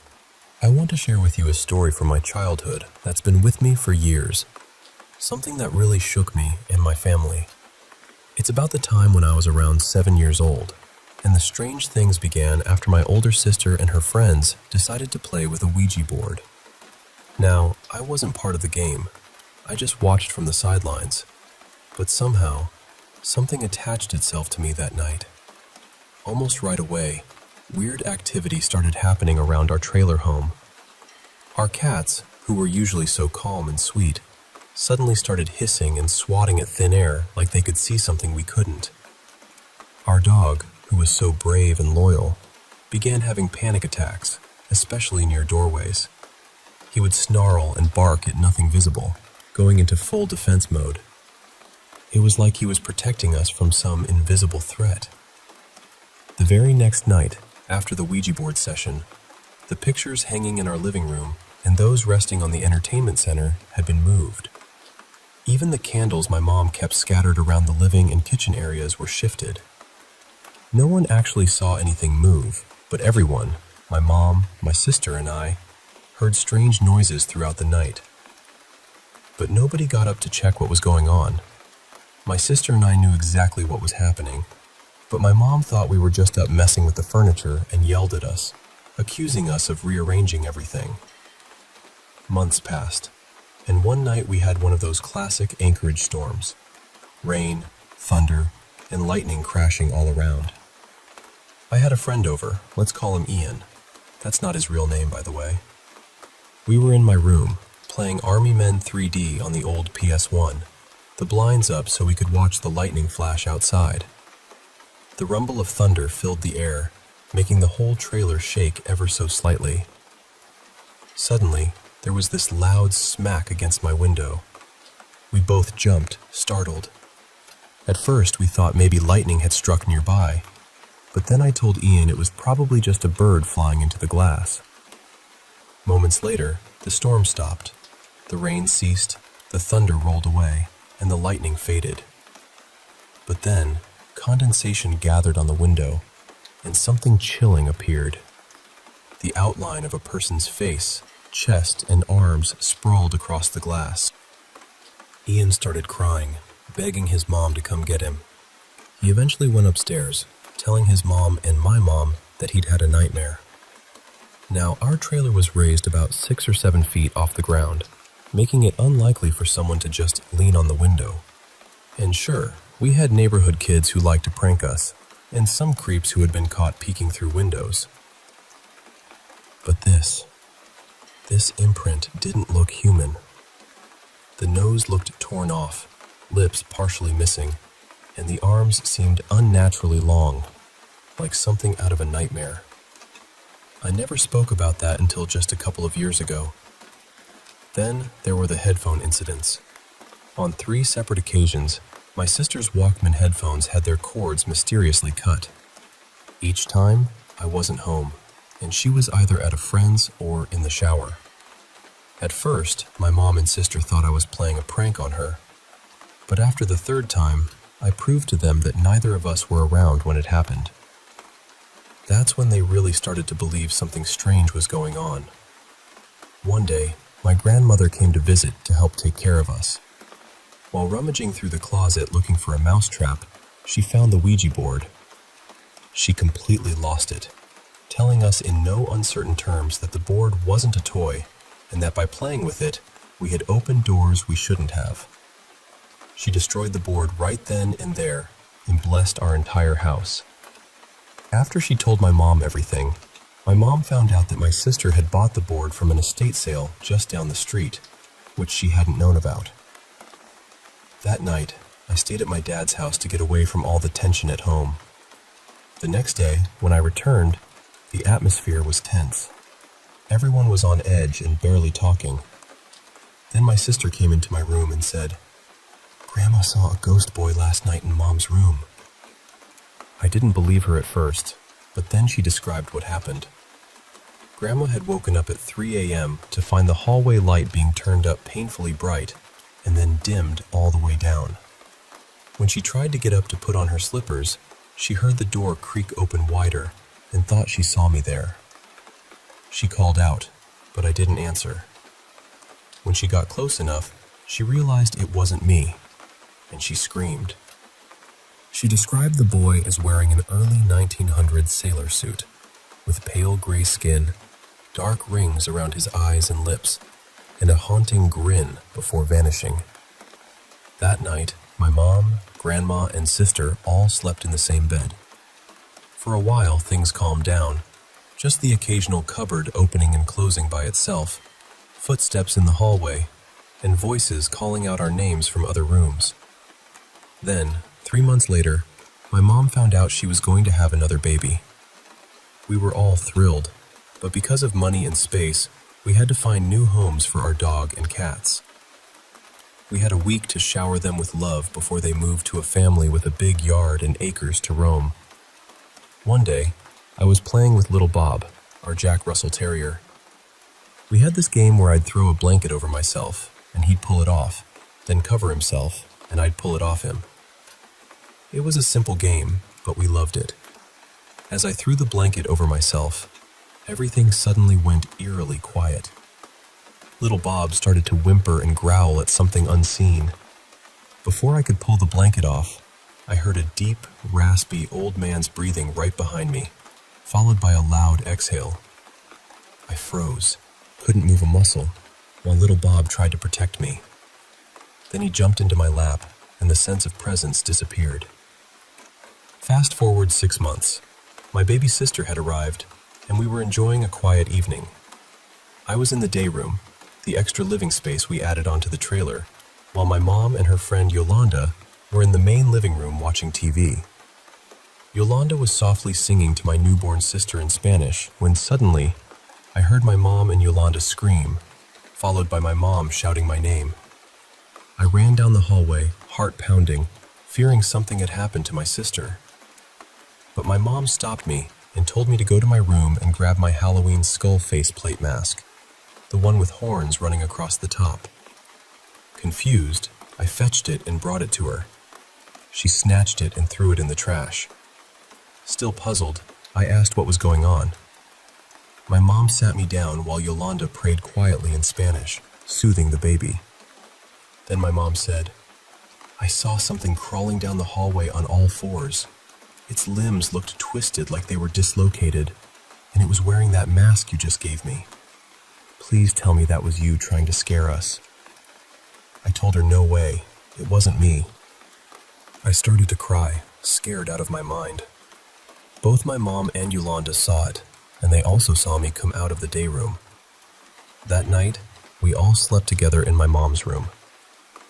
So, that's the story. My childhood haunted by something beyond understanding. It's left me with a deep respect for the unknown and a reminder that some things are better left alone.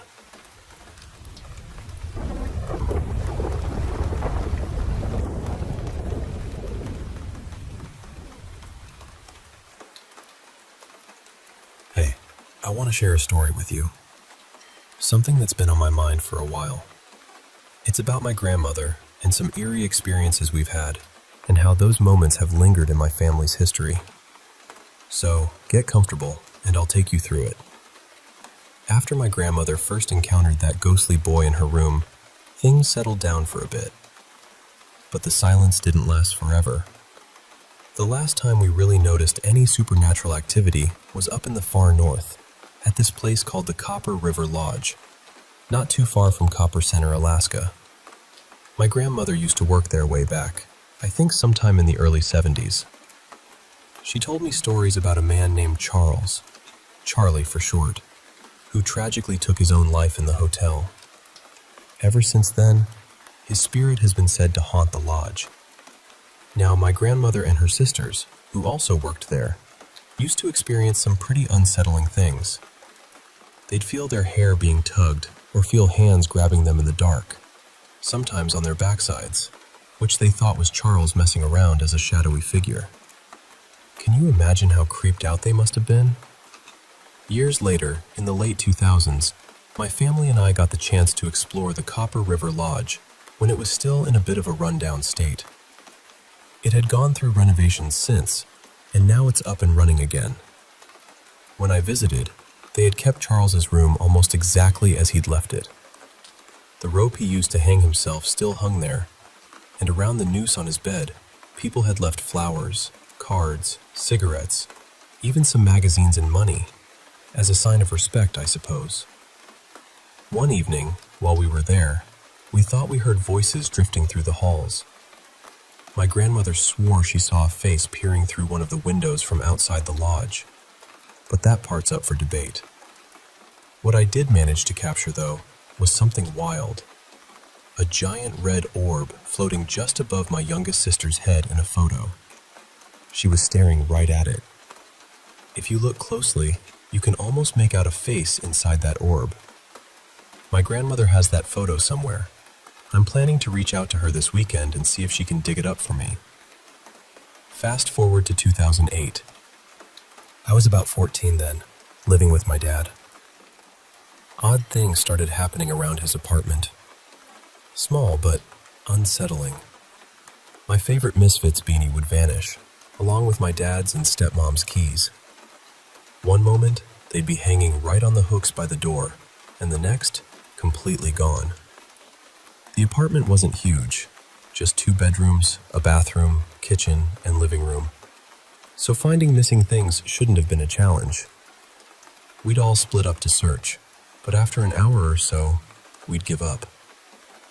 Then, just when we were about to relax on the couch, we'd hear the jingle of keys back on the hook, or the soft thud of my hat landing on the floor.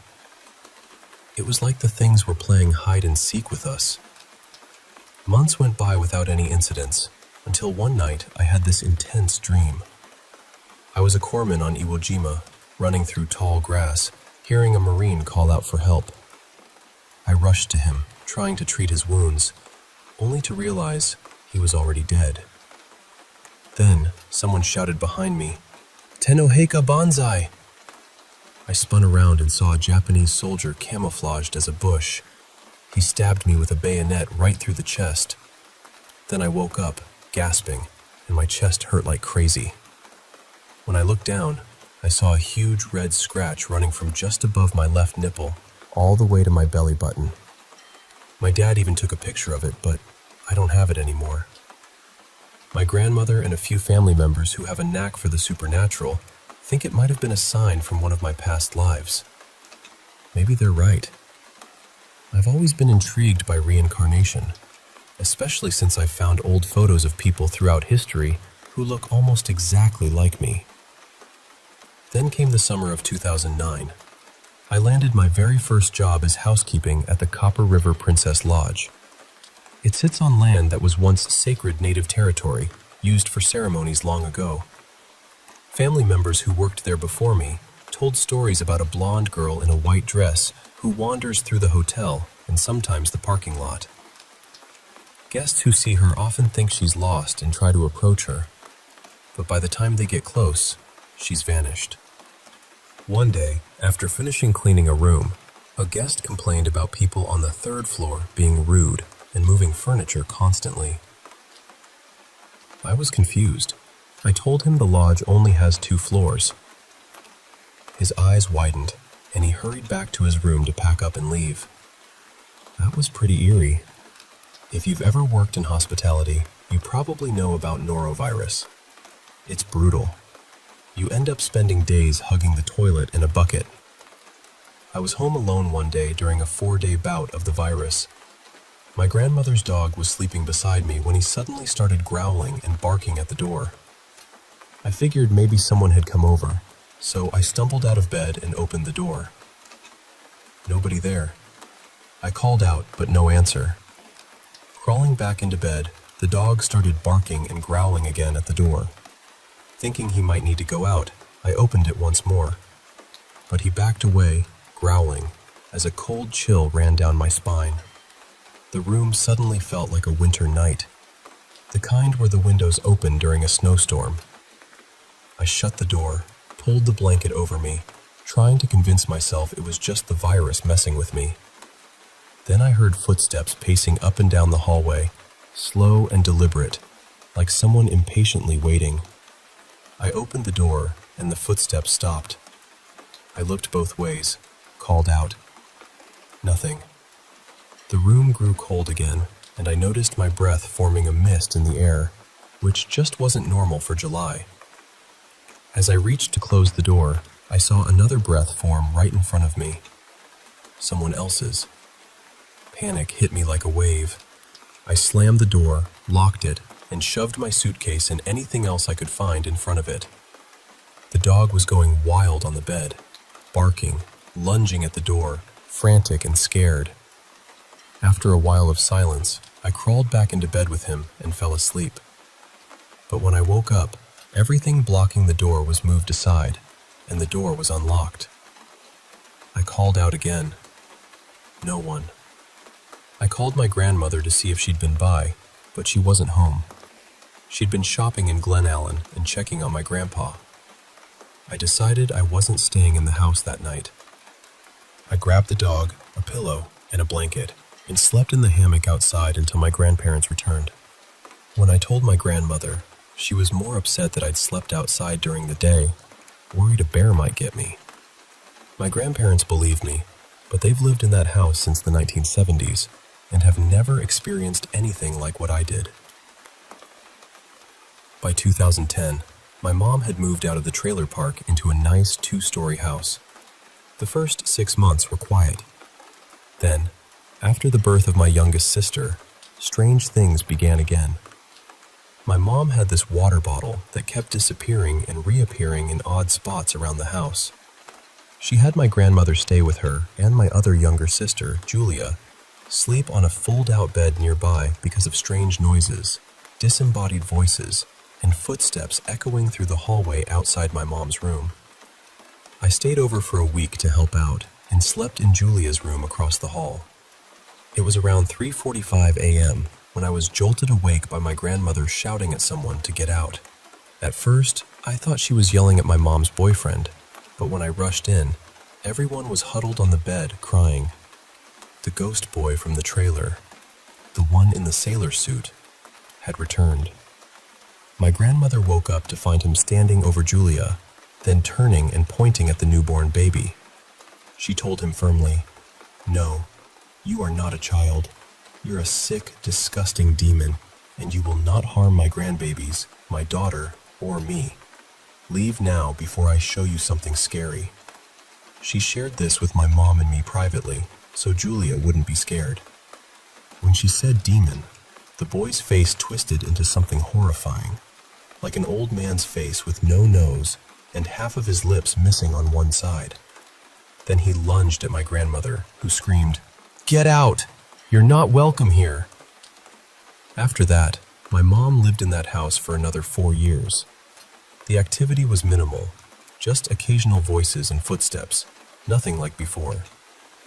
So yeah, that's the story. Our family's brush with the supernatural, tied to places and spirits from long ago. It's left me wondering about the thin veil between this world and the next, and the echoes of past lives that might still walk among us. Thanks for listening.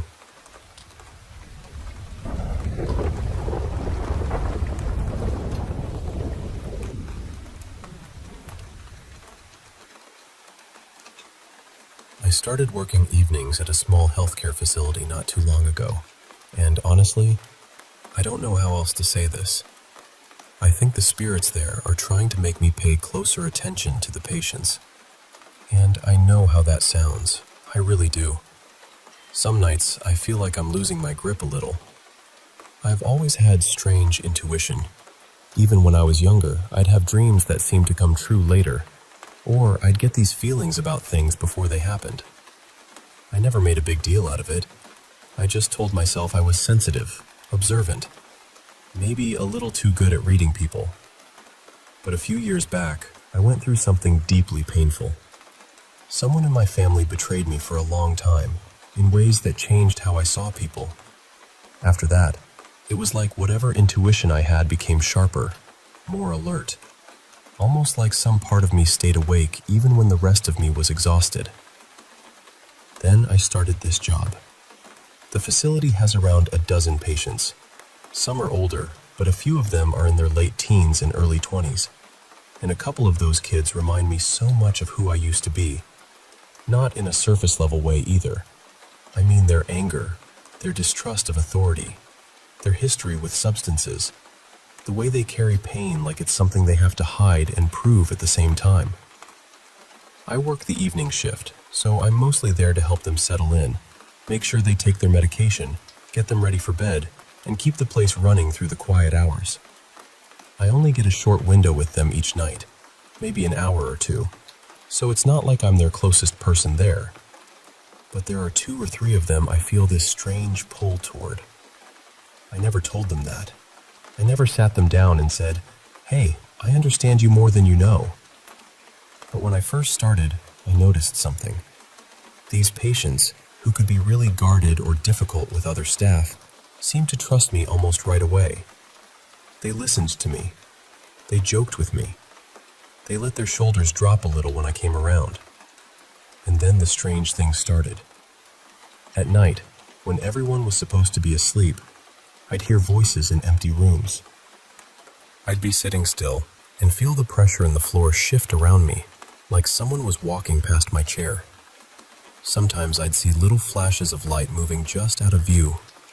Once or twice, when I accidentally nodded off, I felt someone touch me or heard someone close by, like they were waking me up. Then there were the lights. They would turn on and off by themselves. Not flickering like bad wiring, more deliberate than that, like someone was moving through the hallway. The part that still makes my stomach tighten is that every time something paranormal happened, it was near the room of one of the patients I felt connected to.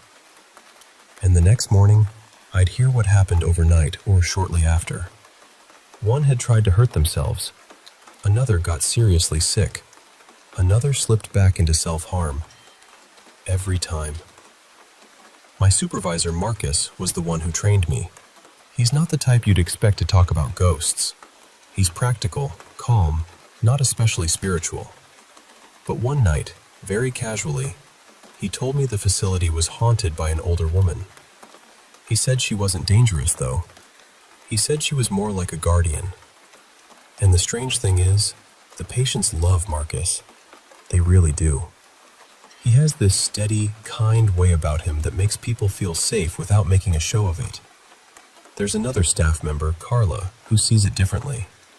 She's strict, a little harsh, and she says the whole place needs to be cleansed. She talks about the energy there like it's rotten. But I don't know. I don't think whatever is there is trying to hurt us. Recently, Marcus went on vacation, and the activity picked up. Around the same time, we had a few changes at the facility. Some new patients came in. One patient left. And 2 of the teens I'd been worried about started struggling hard with the transition. So I tried something simple. During the little time I had with them, I paid closer attention. I asked more questions. Not clinical questions, not anything forced. Just things about who they were, what they liked, what they missed, what was weighing on them. I stayed more present. I let them know, without making it dramatic, that I saw them. And the next morning, my coworkers said those same kids had actually made progress. That made me wonder if the strange experiences weren't warnings exactly, but nudges. Like something was saying, go check on that one. Don't let that one disappear inside themselves tonight. One of the newer patients, a quiet kid named Eli, seemed to take to me almost immediately. But he was nervous about it. I could tell he wanted to come closer, maybe talk more, but something in him kept holding back. Then one night, I saw movement out of the corner of my eye. It went down the hall in a very specific direction, quick enough that I thought one of the patients was out of bed. So I followed it around the corner. We have overhead sensor lights in the hallway. The light outside Eli's room came on. But no one was standing there. It stayed on for about 10 seconds, maybe longer, just glowing there outside his door, impossible and quiet. Then it shut off. The next morning, I braced myself for bad news. But nothing terrible had happened to Eli. Later that day, I had to come back to the facility to drop something off. When I walked in, I saw Eli with one of the other teens. They spotted me and stopped me before I could leave. They were smiling. One of them laughed and said, "There's our big brother." They were joking, but something about it landed right in my chest. Because maybe that light outside Eli's door wasn't warning me that something awful was coming. Maybe it was showing me where I was needed. And for the first time since all of this started, I didn't feel crazy. I felt like someone, somewhere, was helping me watch over them.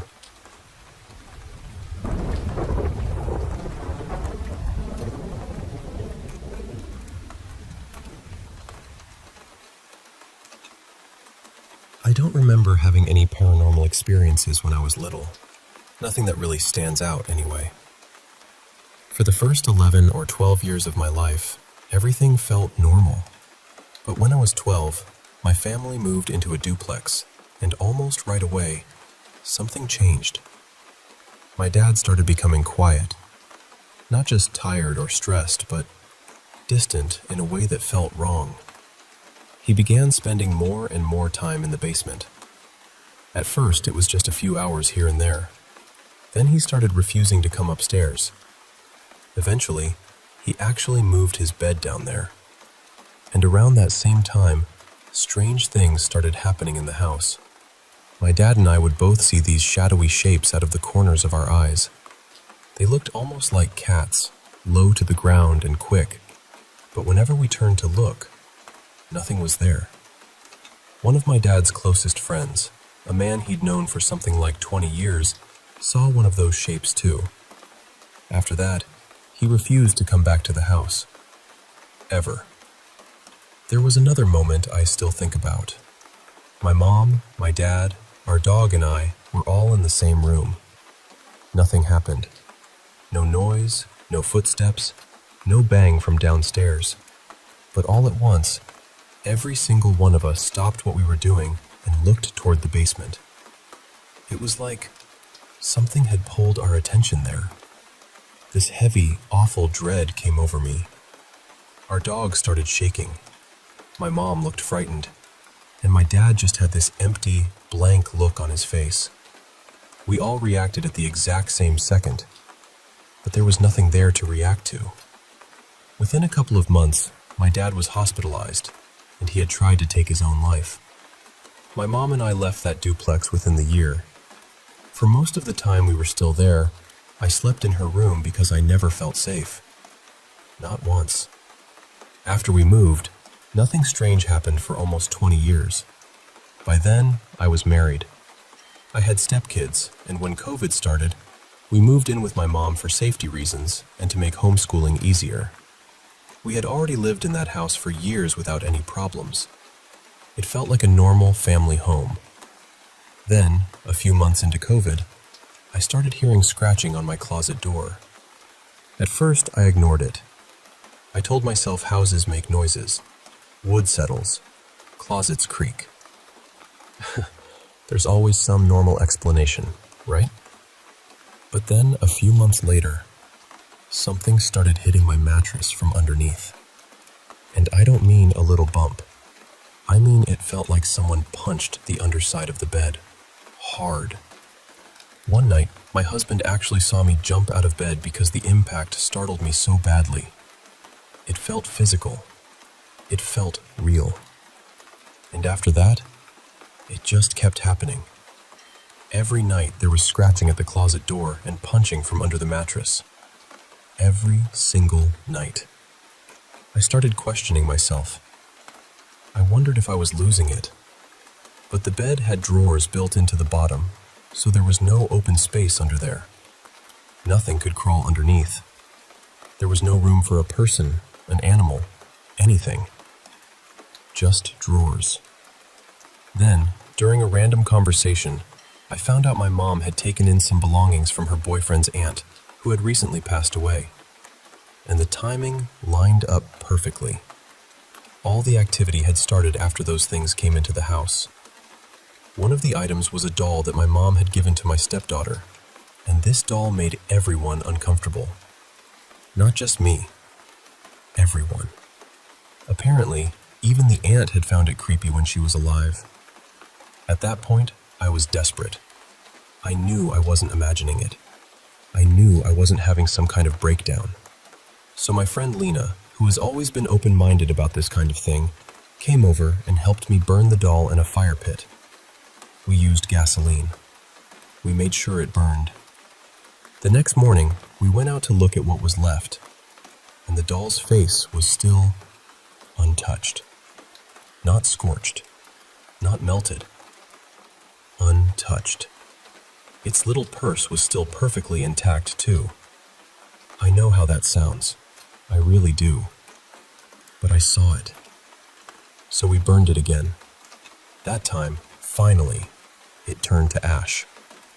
After that, everything stopped. No more scratching. No more punching under the mattress. No more feeling like something was waiting just out of sight. Eventually, we moved out of that house too. I still don't know what happened. I don't know if something came with those belongings, or if it was connected to that doll, or if it was something else entirely. All I know is that once the doll was gone, so was everything else.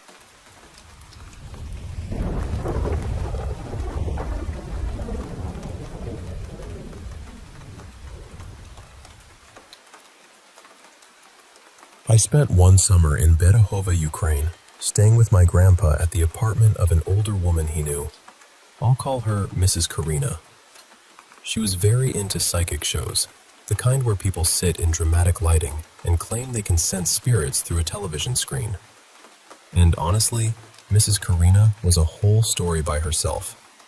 She believed a lot of strange things, a lot of TV nonsense, a lot of conspiracy-flavored soup. But that would take all day, and I guess every proper creepy story needs at least one eccentric grandmotherly figure somewhere in the background. The apartment itself was old, Soviet era, cramped, cluttered, messy. There were cockroaches. There were stacks of things everywhere. But at first, it didn't feel scary, just old and uncomfortable. The first strange thing happened while I was sitting on the bed reading.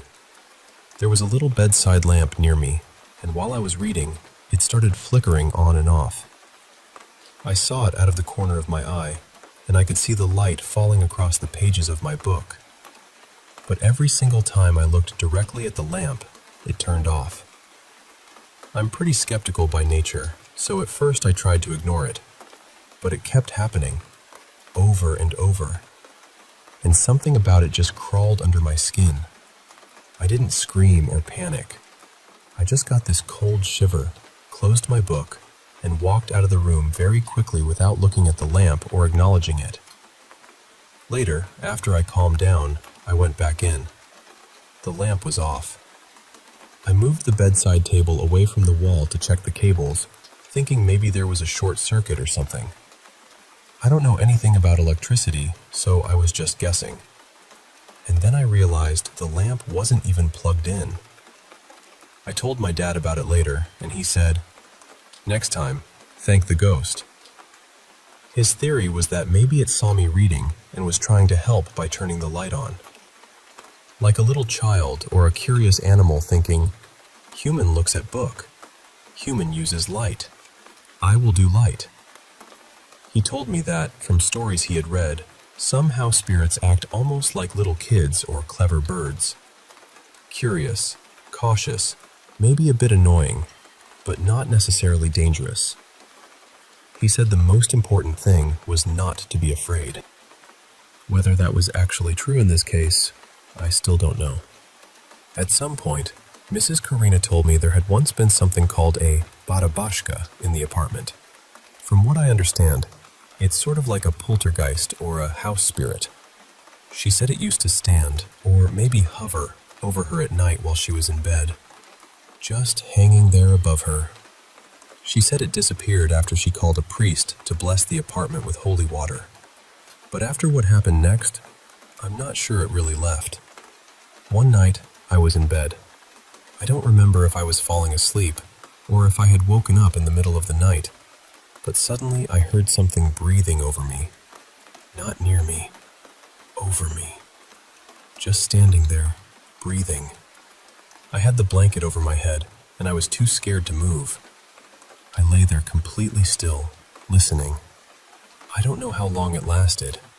It felt like several minutes, but fear stretches time into rubber. Part of me thought, maybe it's my grandpa. Maybe he got up to check on me. But the breathing didn't sound like him. It didn't sound male or female, really. It was raspy, but too high to be my grandpa's voice. And the strange thing is, even while I was terrified, I was trying to reason with myself. I remember thinking, even if it is a ghost, what is it going to do?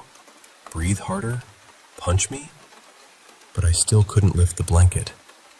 Eventually, the breathing faded and stopped. Very quietly, I called out to my grandpa, whose bed was across the room. I asked, "Was that you standing over me?" He woke up, confused, and mumbled something like, "Huh? What? Yeah, sure," then went right back to sleep. And at the time, I let myself believe it. I thought, okay, fine, it was him. But in the morning, I started thinking about it again. I didn't hear him walk back to his bed. He had clearly been asleep when I called him. And even if it had been him, what kind of person gets up in the middle of the night, stands over someone for several minutes, breathes loudly, and then silently goes back to bed? That is not normal grandpa behavior. After that, there were other things. Every time I stayed in that apartment, I got sick in some strange way. Headaches, nausea, fever, that awful feeling of being unwell without knowing exactly why. Each time we explained it away. Too much sun. Maybe food poisoning. Maybe something else. I didn't notice the pattern until years later. The last time I visited, I got my period there, and it was the most excruciating one I had ever had. I don't usually have unbearable cramps. Painkillers normally help me pretty quickly, but this time I was in agony. I couldn't find any position that made it better. I was actually moaning from the pain. Mrs. Karina basically told me to suck it up because I was a girl, and said it would only get worse as I got older. Which, by the way, it did not. I have never had a period that painful again after leaving that apartment. So whatever was in that place, I don't know if it was dangerous, but it did not feel good for my health. Around that same visit, I had a fever for a day or two. One morning, both my grandpa and Mrs. Karina were out, so I was alone in the apartment. I spent most of the time in the living room reading. Then I went into the tiny kitchen to make tea. While I was pouring it, I felt someone behind me. I honestly thought it was Mrs. Karina coming home. It didn't feel frightening at first. It was more like, oh, she's back. I didn't hear the door. I started turning around to say good morning, and then whatever was behind me panicked. I heard it run. Not a vague sound, not a maybe sound. It ran frantically, slipped, slammed into the table while turning the corner, and then rushed down the hallway. I just stood there with my cup in my hand. The strangest part was how real it sounded. My brain registered it the same way it would register a dog barking or a car passing outside. It wasn't dreamy or distant. It was physical. It was in the room with me. And right before it ran, I had this split-second impression that whatever was behind me was much taller than Mrs. Karina. She was shorter than me, but this presence felt tall, looming. I know that sounds strange, but sometimes you can just feel when someone is standing close behind you. Not always in a spooky way. Sometimes it's just air moving, or body heat, or some little animal sense humans pretend we don't have. You could say it was a fever hallucination. Maybe. My temperature was around 38 degrees Celsius that day. But I've had fevers before and since, and I've never hallucinated like that anywhere else. And that wasn't the only time I felt something behind me. Once I walked out of the bathroom and felt someone walking directly behind me, almost stepping into my own footsteps. It felt like they were only a few centimeters from my back. There was no fever that day. I never saw anything clearly, but for some reason, I got an image in my mind of a tall, thin man, kind of awkward looking, wearing glasses. I told my dad about it, and he said there actually had been a man like that living in the apartment at some point. He wasn't dead or anything. As far as anyone knew, he was probably alive and fine. I also heard animal sounds sometimes, and later I asked whether there had ever been a dog in the apartment. There had. At another point, I got the impression of a big, heavy-set man behind me. That man was also alive. He still lived in another room there, apparently, but wasn't around much because he worked as a border guard. That made me wonder whether whatever was in the apartment wasn't exactly a ghost of one person. Maybe it copied people. Maybe it copied animals too. Like a parrot copying sounds, but with presence, with footsteps, with shapes. I would often hear my grandpa's footsteps or Mrs. Karina's footsteps when neither of them was walking around. Sometimes I heard what sounded like a large dog moving nearby. I thought it was outside at first, but later I wasn't so sure. I can recognize people by their steps. I don't know if that's normal or if it's something I picked up from childhood, but I can. There were also kitchen sounds when nobody was in the kitchen. Plates moving, little clinks and shifts. Objects disappeared and came back in weird places. My grandpa would get annoyed and say I forgot where I put my things, but I don't usually put sunscreen under a stack of magazines. Later, I read about certain kinds of mold that can cause strange symptoms. Headaches, memory issues, feeling watched, maybe even small auditory hallucinations. And for a while, I thought that explained everything. Old, cluttered apartment, probably mold, strange noises, health problems. Mystery solved. Except then I remembered something. One day, I was sitting in my room and suddenly heard someone running down the hallway. I didn't recognize the footsteps. At the same time, my grandpa shouted from the other room for me to stop running around. So he heard it too. And apparently, whatever it was, it had started copying me. I told my dad everything over the phone, and he suggested I try to catch it on camera. I had a Canon camera with me, so I set it up. He also suggested that if this thing was curious, like a naughty child or a crow, I could bait it with a box of trinkets. So I found an old box and filled it with little colorful things. Bracelets, hair ties, candy wrappers, whatever I had. I left it half open and aimed the camera at it. Nothing happened. The camera battery died quickly, and there wasn't much storage space anyway. All I caught was a huge fly crawling around. I tried again in different rooms. Still nothing. The closest thing that happened was a shiny spoon disappearing after I left the kitchen to grab my camera because I'd heard noises in there. But honestly, that could have just been Mrs. Karina moving things around. Still, I got more and more determined. At some point, my fear turned into obsession. I started investigating every suspicious sound, every movement, every little clatter. I wanted proof. I wanted to understand it.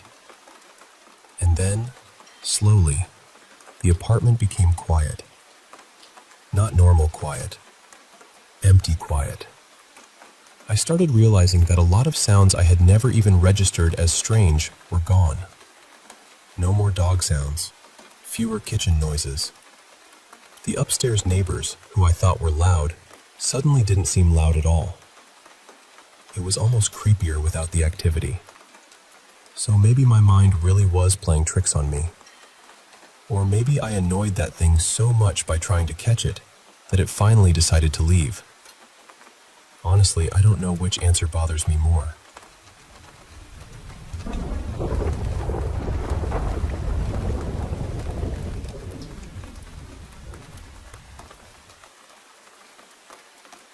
When I was about 7, my parents separated, and not long after that, my stepmom came into our lives. And honestly, she was one of those adults who didn't talk down to kids. She treated my brother and me like we had our own thoughts, our own instincts, and I think we respected her so much because of that. She had this calm, open way of looking at the world. She believed in energy, karma, spiritual connections, things my mom never really talked about because she was very Catholic. At my dad's house, though, it was different. If something strange happened, we'd just laugh and say, "Well, I guess our little house ghost is busy again." And strange things did happen. We had this old stereo that would turn on by itself late at night. Things would show up in places nobody remembered putting them. After we moved to a different house in another town, I'd sometimes hear music coming from the garage, even when no one was out there. Other times, it sounded like someone was shifting boxes around in the dark. One day, we heard a loud crash from the pantry. When we opened the door, there was a can of soup on the floor. The weird part was that it had been pushed all the way to the back of the shelf. It shouldn't have fallen. Not by accident. My stepmom never seemed scared. She'd tell us about odd things happening when my brother and I were at our mom's, but she always sounded peaceful about it. She had lost her own mother young, and part of me wondered if she believed it was her mom still nearby. She never said that, but it made sense to me. Maybe that's why she never seemed bothered. A few years later, when I was in middle school, we went to stay at her aunt's house for her grandmother's funeral. Her family was warm and fun, the kind of people who could make a heavy weekend feel lighter. She had 2 cousins around our age, so my brother and I got along with them right away. That side of the family had the same kind of spiritual curiosity. At some point, someone brought up using a Ouija board. Back then, I thought it was just a spooky game kids played to scare each other. Nothing serious. That night, we had fun with it. We laughed, asked dumb questions, and didn't think much of it. The next morning, while the adults were drinking coffee, us kids pulled the board out again. My brother and I didn't want to leave yet, so we started asking it to make us stay. We actually asked it to give us a flat tire. Right before we were supposed to leave, it started snowing. My brother and I thought, "Perfect, we're definitely staying now." But my stepmom said we needed to leave before the roads got worse. Then we walked out to the car. Flat tire. Everyone brushed it off as a coincidence. They aired it up and we left anyway. But about 40 minutes down the highway, that same tire blew out completely. That was the moment I decided Ouija boards were not something I wanted anything to do with. My brother, though, became even more interested. I told him I didn't like it. I tried to convince him to stop messing with them.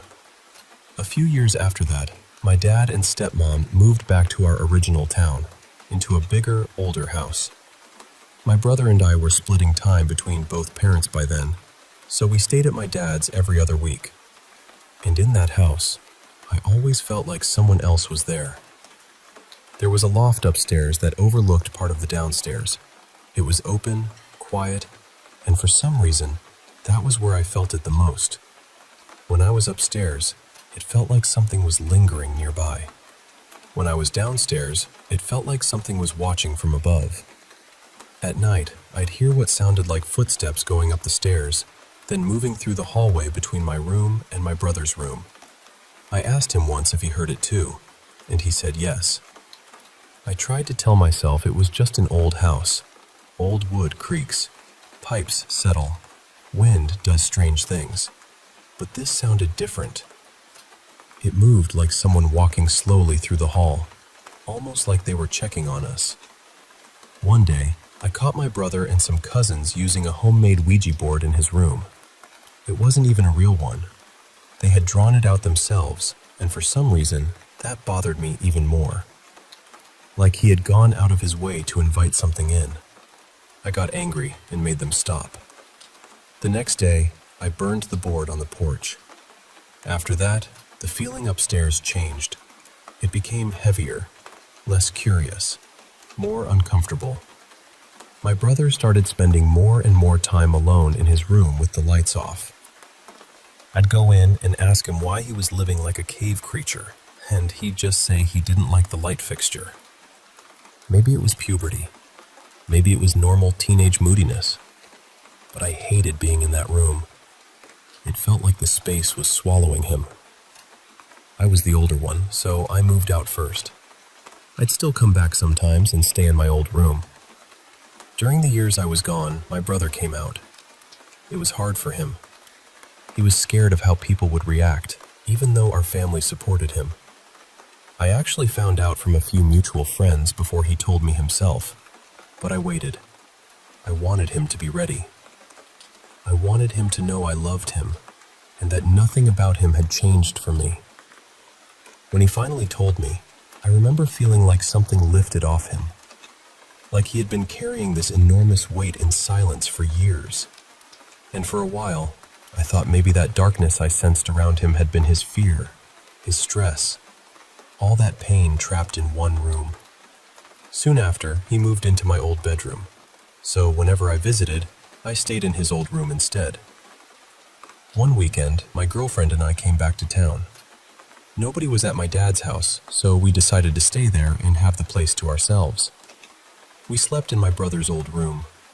It was almost completely empty, just a mattress and box spring on the floor. No furniture, no clutter, nothing. We lay down and started drifting off. Right as I was about to fall asleep, I heard a voice. It was soft, but clear. A loud whisper from across the room. "Come on."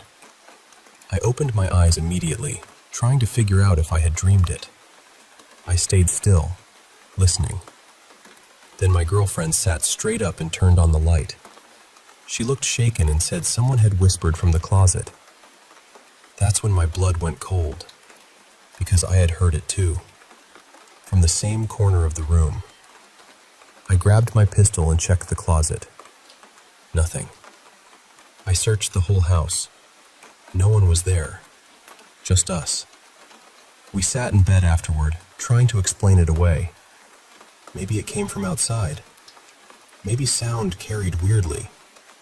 Maybe one of us had been half asleep. But neither of us believed that. The voice had been inside the room.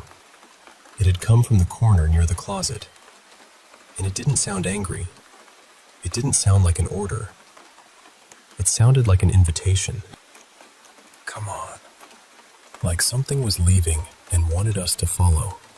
I've never had anything like that happen at my mom's house. Not once. And aside from one other experience in a place already known for strange activity, everything like this has always seemed tied to my dad's side of life. Those houses, those rooms, that upstairs hallway. So I still wonder about it. Were all those things connected? Was something following us? And that night, when it whispered from the closet, where exactly did it want us to go?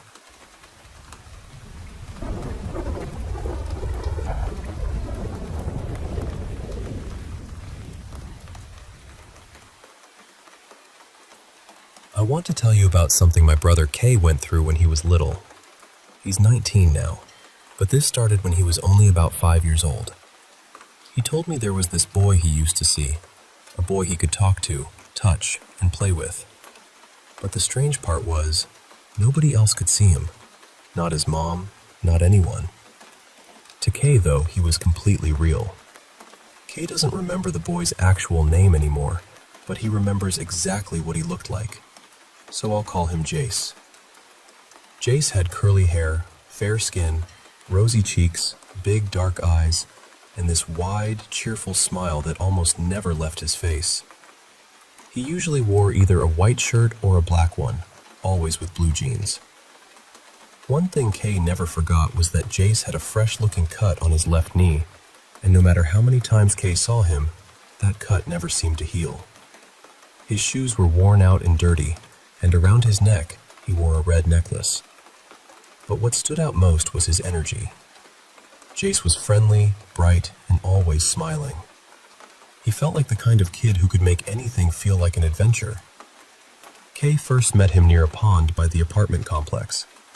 Kay was walking around when he saw Jace fishing. Jace asked him if he wanted to learn, but Kay said he just wanted to watch. Still, Jace showed him how to put bait on a hook and explained the basic things you're supposed to do when fishing. After that, Kay went home and begged his mom for a fishing rod.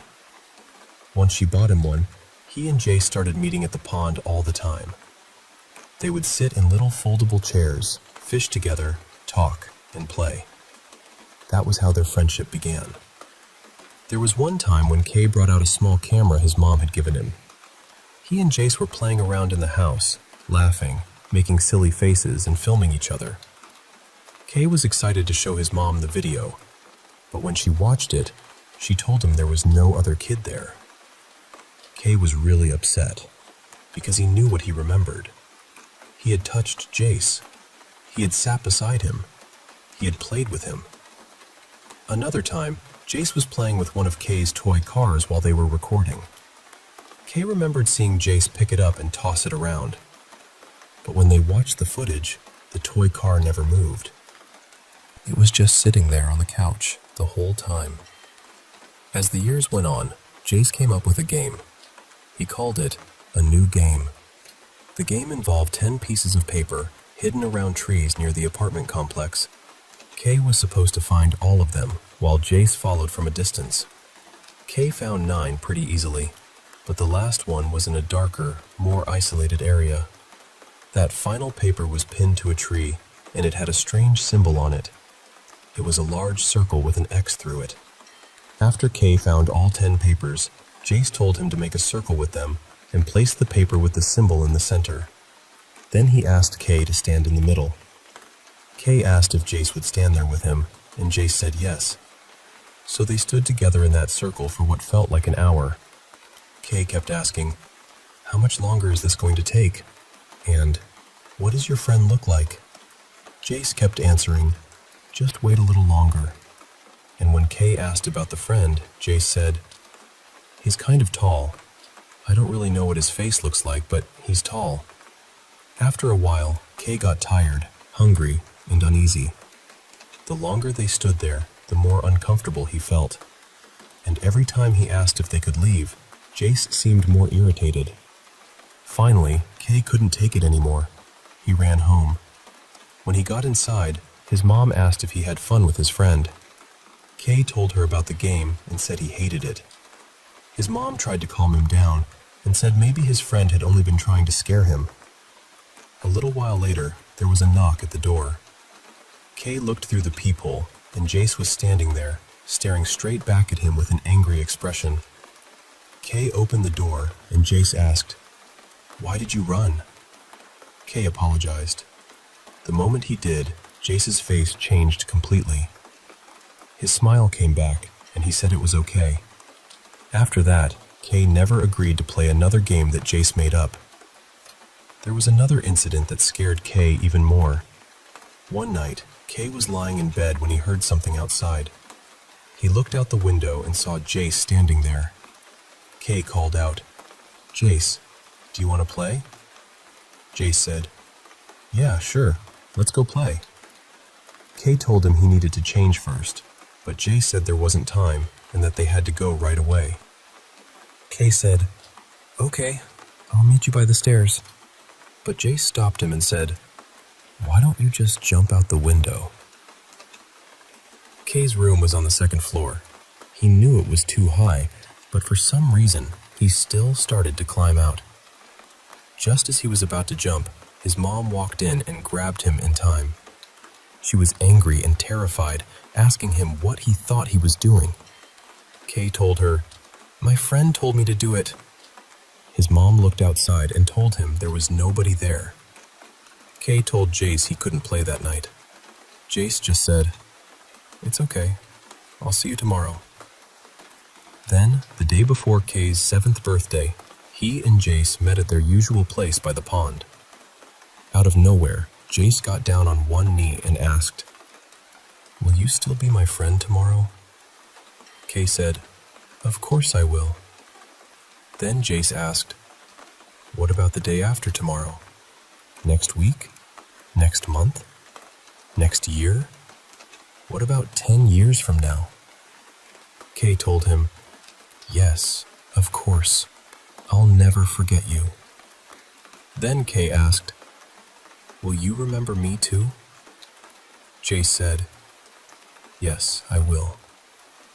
After that, they played together like they always did. When it was time to go home, Jace walked Kay back. Before Kay went inside, Jace asked, "Do you remember our promise?" Kay said, "Yes, of course I do." Jace asked, "Pinky promise?" Kay said, "Pinky promise." Then Jace gave him a big hug. Kay went up near the patio stairs and waved goodbye. Usually, Kay would go down those stairs, but Jace never did. He would always stay at a distance and watch him leave. The next day was Kay's birthday. He looked everywhere for Jace because he wanted to invite him to the party. He checked the pond, the trees, the places they used to play, every spot he could think of. But Jace was gone. Kay went home crying. His mom asked, "Why are you crying? It's your birthday." And Kay said, "I couldn't find my friend." His mom tried to comfort him, and after a while, Kay let it go. But he didn't know then that the day before his birthday had been the last time he would ever see Jace. Days passed, then months, then years, and Jace never came back.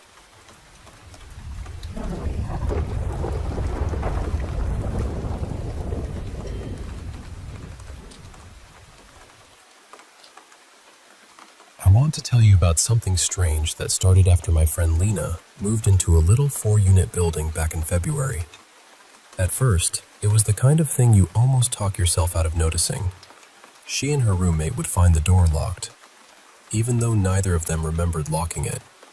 They'd wake up with marks on their legs that looked like handprints. Things would shift around just enough to make them both feel uneasy, but not enough for them to know what to do with it. Then, a couple of months ago, the building burned down. Lena lost her place, and because of the fire, she also lost her job. So she ended up moving back in with her parents, which was already hard for her. That house has never really felt safe or peaceful to her. She moved out when she was 18 for a reason. But the strangest part is that whatever had been happening at the apartment didn't seem to stay there. It didn't follow her roommate. It followed Lena. Once she was back at her parents' house, the activity picked up again. Doors started slamming.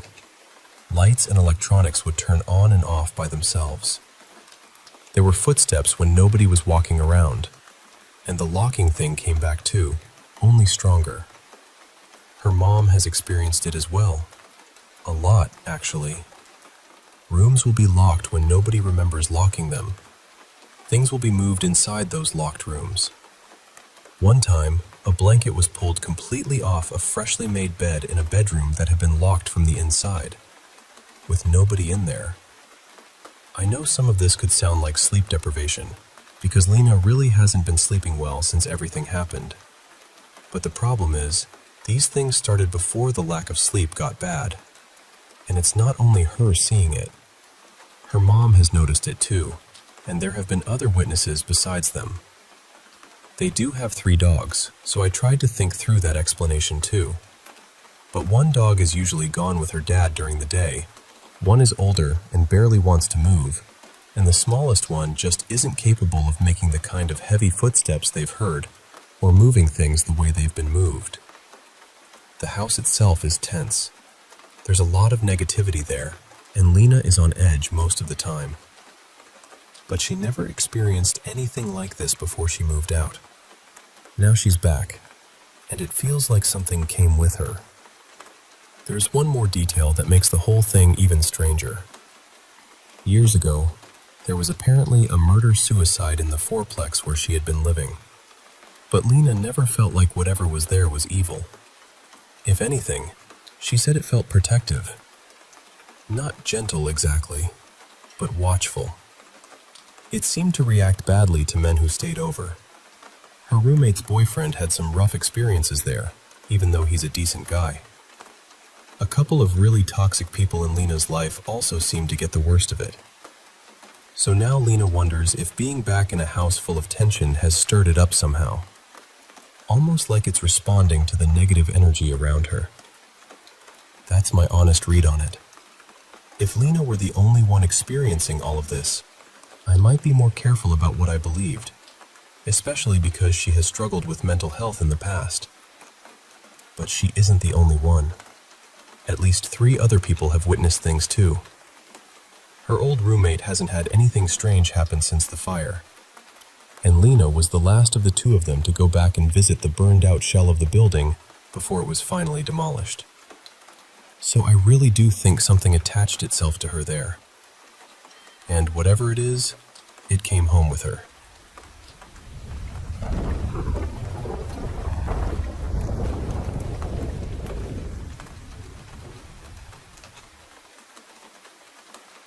I need to start this by saying I'm not here to excuse what I did. Back in 2021, I made a choice that damaged the person I loved, my family, and honestly, myself. I stepped outside of my relationship, and I have carried the weight of that ever since. At the time, my life felt like it was closing in on me from every direction. We were a family of 4 squeezed into a tiny 1-bedroom apartment, trying to save enough money to buy a house because renting had become impossible. I was stressed about work, money, the home buying process, and deep down, I was insecure in my relationship. But instead of talking about any of it, I swallowed it. I acted fine. I kept everything bottled up because that's what I thought I was supposed to do. Then one day, I got a message on social media from a woman I vaguely remembered from school. She was a little older than me, someone I knew of more than actually knew. I had a small crush on her when I was younger, nothing serious, just one of those distant school hallway things. She didn't remember me at all. She asked if I was single, and I told her I was in a relationship, a good one, and that anything between us would have to stay friendly. At first, that was exactly what it was. We talked about school, where life had taken us, old memories, random everyday things. Slowly, those conversations became comfortable. Too comfortable.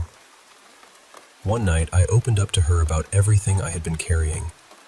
The stress, the fear, the pressure, my mental health.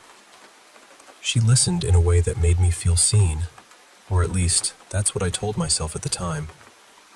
She offered to do a palm reading and tarot reading for me. I didn't believe in any of that, so I kind of laughed it off. But after more conversations, I started getting curious about what it would be like to meet her in person. So we met. We talked, and the chemistry was there. She did the readings, and of course, everything she told me was exactly what I wanted to hear. In that moment, I let myself believe she was someone safe, someone I could trust, someone I could go to when I felt like I couldn't talk to anyone else. Then one day, she crossed a line. Instead of shutting it down, I crossed it with her. The messages changed. The tone changed. Everything became charged and reckless, and eventually, we went through with it. It wasn't love. It wasn't even something meaningful.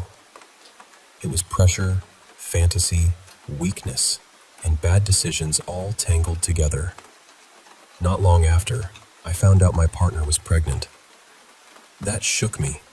We had been careful, or at least we thought we had, but life doesn't always care about what you planned.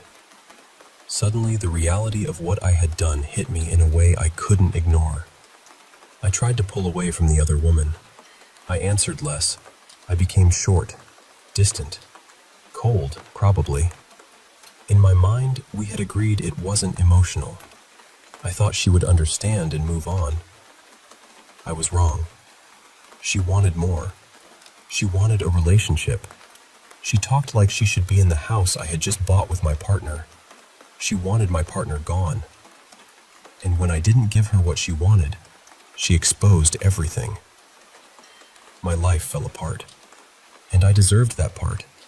I was selfish, impulsive, unfaithful, and careless. I don't say that lightly. I broke trust in a way that cannot be dressed up into something softer. For a while, she made things miserable. Then suddenly, she stopped. At least, I thought she did. That's when things in the house started changing. At night, I began feeling like something was in the room with me. I sleep in complete darkness, but there was always a little bit of light from outside, just enough to see shapes. And I kept feeling like something was standing just beyond where my eyes could focus. We had small, plug-in lights in the hallway outside the bedroom. At night, I could see the glow slipping under the door. Sometimes that light would disappear, then come back, like someone was slowly pacing back and forth outside the room. I'd wake up to sounds that seemed like footsteps coming up the stairs, or moving through the hallway toward my door. Sometimes, when I was home alone, I would hear my name called in a woman's voice. It sounded distorted, almost like a blend of my mother's voice and my partner's voice, but not quite either one. The playroom started bothering me too. If I left the door open, I'd catch something out of the corner of my eye, like someone standing in there. Toys would go off in the middle of the night by themselves. Even when the door was shut, the room felt wrong. Then came the dreams. The same heavy, dark dreams kept repeating, and I started waking up feeling like I hadn't really slept. One night, my partner and I tried sleeping in the same bed again after being apart for a while. In the middle of the night, there was a violent bang against our bedroom window. We both woke up immediately. Our room was on the second floor, so I jumped out of bed and looked outside. Nobody was there. No cars, no people. The cameras didn't catch movement, not the doorbell camera, not the other cameras around the house. But the window was shattered. I went outside with a flashlight and searched everywhere. There was nothing on the ground. No rock, no branch, no fur, no feathers, nothing to suggest a bird or bat hit it. Just broken glass and no explanation. Then came the flies. One day, I walked into our bedroom and froze. There were hundreds of flies in there. Full-grown flies, everywhere. My 2-year-old was asleep on the bed, and they were crawling all over her. I panicked. I swatted them off her, grabbed her, and ran downstairs. I accused my partner of leaving the windows open, but she pointed out that the air conditioning was running and said she never would have opened the windows with it on. She thought I was exaggerating until she saw the room herself. She screamed and slammed the door. We had 6 bedrooms in that house, and the flies were only in ours. Not one in the hallway, not one downstairs, not one in the other rooms. It took 2 days to get rid of them, and we still don't know how they got in. Another night, I was alone in the room and felt that presence again. I still didn't fully believe in paranormal things, but I had seen enough movies to know people say you shouldn't feed fear. So I ignored it and tried to sleep. Then I felt the blanket pressed down beside me. It felt exactly like someone climbing into bed. I flew out of bed and ran to the nearest light switch. Of course, nobody was there. By that point, I was terrified of my own home. I'm a big man, over 6 feet tall, and I felt like a child lying there with the lights off, afraid of what might move in the dark. One night, I stayed up watching harmless TV, anything bright and simple, just trying to calm myself down before sleep. As I was drifting off, I heard a faint buzzing, like an insect near my head.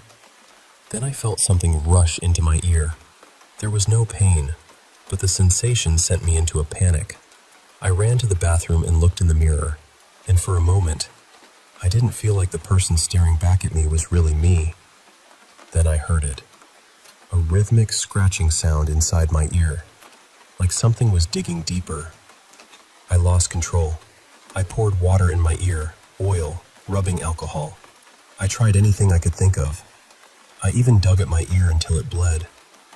I don't remember exactly when the sound stopped, only that eventually, somehow, it did. After that, I went to my mother's house and asked if I could stay there. She was confused because we had just bought a home, but she let me in. When she asked what was going on, I told her everything. My family is deeply religious, and they're connected to several churches in the area, so my childhood pastor came to the house to bless it. He spent extra time in my bedroom. Before he left, he gave me a Bible from his personal collection. He highlighted a verse and told me to read it out loud every night before walking into my room. After that visit, the house felt lighter. For 2 nights, I slept peacefully. I honestly thought I had gotten my mind back. Then, on the 3rd night, the presence returned.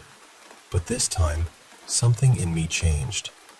I wasn't just scared anymore. I was angry.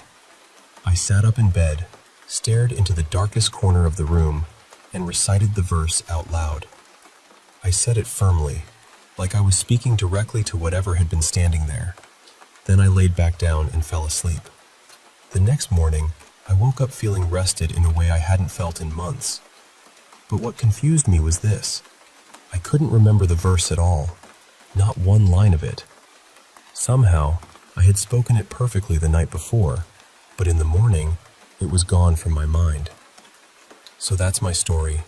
I believe the woman I had the affair with sent something after me. She was the only person in my life who was involved with occult practices, and everything began after things ended badly between us. I know what I did was wrong.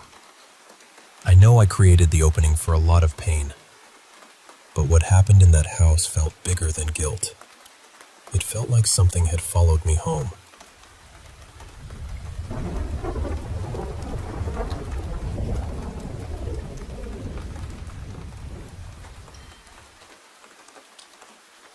I want to tell you about something that happened to my husband, Daniel, because honestly, I still don't know what to do with it.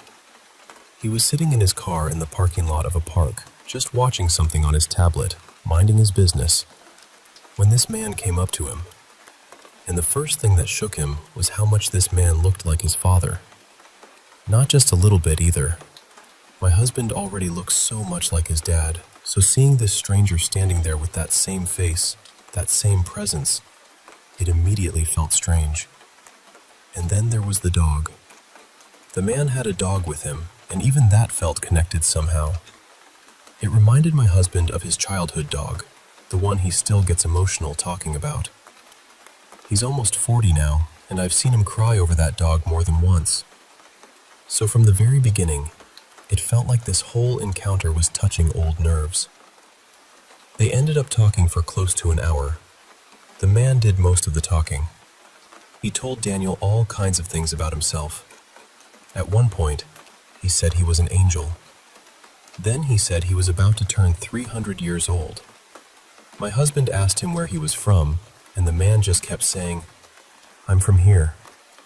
That was it. Not a city, not a state, just, "I'm from here." And the longer he talked, the more unsettling it became, because so many little things lined up with my husband's life. There's this one animal my husband has always loved. I never really paid attention to it before I met him, but he's always sending me videos of it. Not just the animal in general either, but one very specific breed. And without Daniel bringing it up at all, this man suddenly said that same animal was his favorite. Then he named the exact same breed my husband is always showing me. When my husband told me that part, I got chills all the way up my back. Not cute little goosebumps either. The kind that feel like your body knows something before your brain can explain it. Then the conversation turned darker. The man started talking about what it feels like to get hit by a car. He described it in this calm, detailed way, like he knew. He told Daniel what he would need to do in that moment, how he would need to act, how it would feel when death came near. He said the cold would start in his feet first, and then slowly rise through his body. He told him that in the end, the only thing that would matter was that final moment of consciousness. He said in that last moment, you only hear the voices of the people who loved you the most. Usually, he said, it's your parents. Then he looked at my husband and asked him how things were with his parents. And that hit hard. Daniel hasn't really spoken to his parents, or most of his family, in about 3 years. There was a falling out, and it changed everything. What makes this even stranger is that my husband has always been fixated on that exact thing, the final moment before death. He has talked to me so many times about wondering what it will feel like, whether he'll be scared, whether it will be embarrassing, whether he'll die in some ridiculous way. It's something he has carried around quietly for years. And this stranger somehow walked right into that fear. He told Daniel it wouldn't matter how carefully he drove, how slowly he went, or whether he looked both ways. He said that when a car hits you from behind, it feels like the weight of an airplane dropping onto you. But then he also said there could be another ending. He told my husband that if he wanted to make it to 42, which he said was an age where everything shifts, then he had to keep taking care of his body. He told him to keep going to the gym, to stay strong, to keep his body ready. He also brought up traveling through a particular state, one my husband has always felt connected to. It's a place Daniel has talked about moving to more than once. Again, it came up with no prompting. And here's the thing. My husband grew up in a rough neighborhood. He's been around criminals, unstable people, dangerous people, people whose energy you can feel from across the street. He knows how to read that. He can usually sense when someone is off. But he told me this man didn't feel mentally ill, not unstable, not threatening, not lost, just strange. At the end of the conversation, the man looked straight into Daniel's eyes and smiled. Then, for just a brief second, he opened his mouth and showed him his tongue. That was the moment my husband knew he had to leave. He told the man he needed to go, got in his car, and drove away. Then he called me crying, and the way he said it, I could hear that some part of him already believed it. He felt like he had met a version of himself, like something or someone had come to warn him, or remind him, or shake him awake. My husband had paranormal experiences when he was younger, but nothing like this as an adult. Nothing since we've been together. And now he is shaken in a way I have never seen before. It happened in broad daylight, in a parking lot, while he was just sitting in his car. And I keep replaying the details, trying to make them ordinary. But they don't feel ordinary.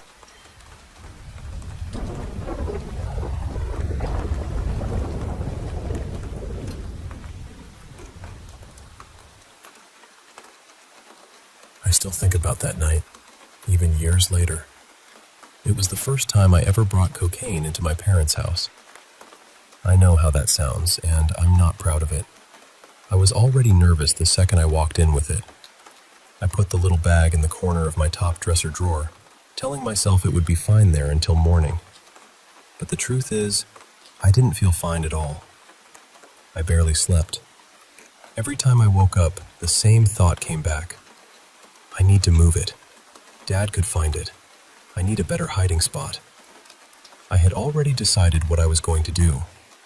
First thing in the morning, I was going to move it into a box where I knew nobody would look. I remember lying there, picturing exactly where I had put it, exactly where I was going to move it, just trying to calm myself down enough to sleep. And I know this part is hard for people to believe, but I am absolutely sure I did not get out of bed that night. I'm a light sleeper. I wake up constantly. If I had gotten up, I would remember it. If I had used it, I would have been awake for hours. That's how cocaine works. You don't just black out, quietly do a bunch of things, and then wake up refreshed like nothing happened. But when morning came, I got out of bed and went straight to that drawer. The bag was gone. Not moved, not tucked under something, not stuck in the clothes. Gone. I pulled the drawer apart immediately. Then I searched the whole dresser. Then my whole room. Every pocket. Every pair of jeans. Every weird little place something could slip into. I checked places that made no sense, because my brain could not accept what I was seeing. I kept thinking, better I find it than my dad. But I never found it. Not the cocaine. Not even the empty bag. Over the next few days, I searched again. Then again after that. I tore the room apart more than once. Months passed, then years. I cleaned, organized, got rid of junk, went through every corner of that room more times than I can count. And still, nothing. At one point, it bothered me so much that I even went to a psychic. I needed someone to tell me something, anything, because the whole thing felt impossible. She said it was near white on white, which honestly didn't help. I searched again anyway. Still nothing. The only explanation that ever made any emotional sense to me was my grandfather.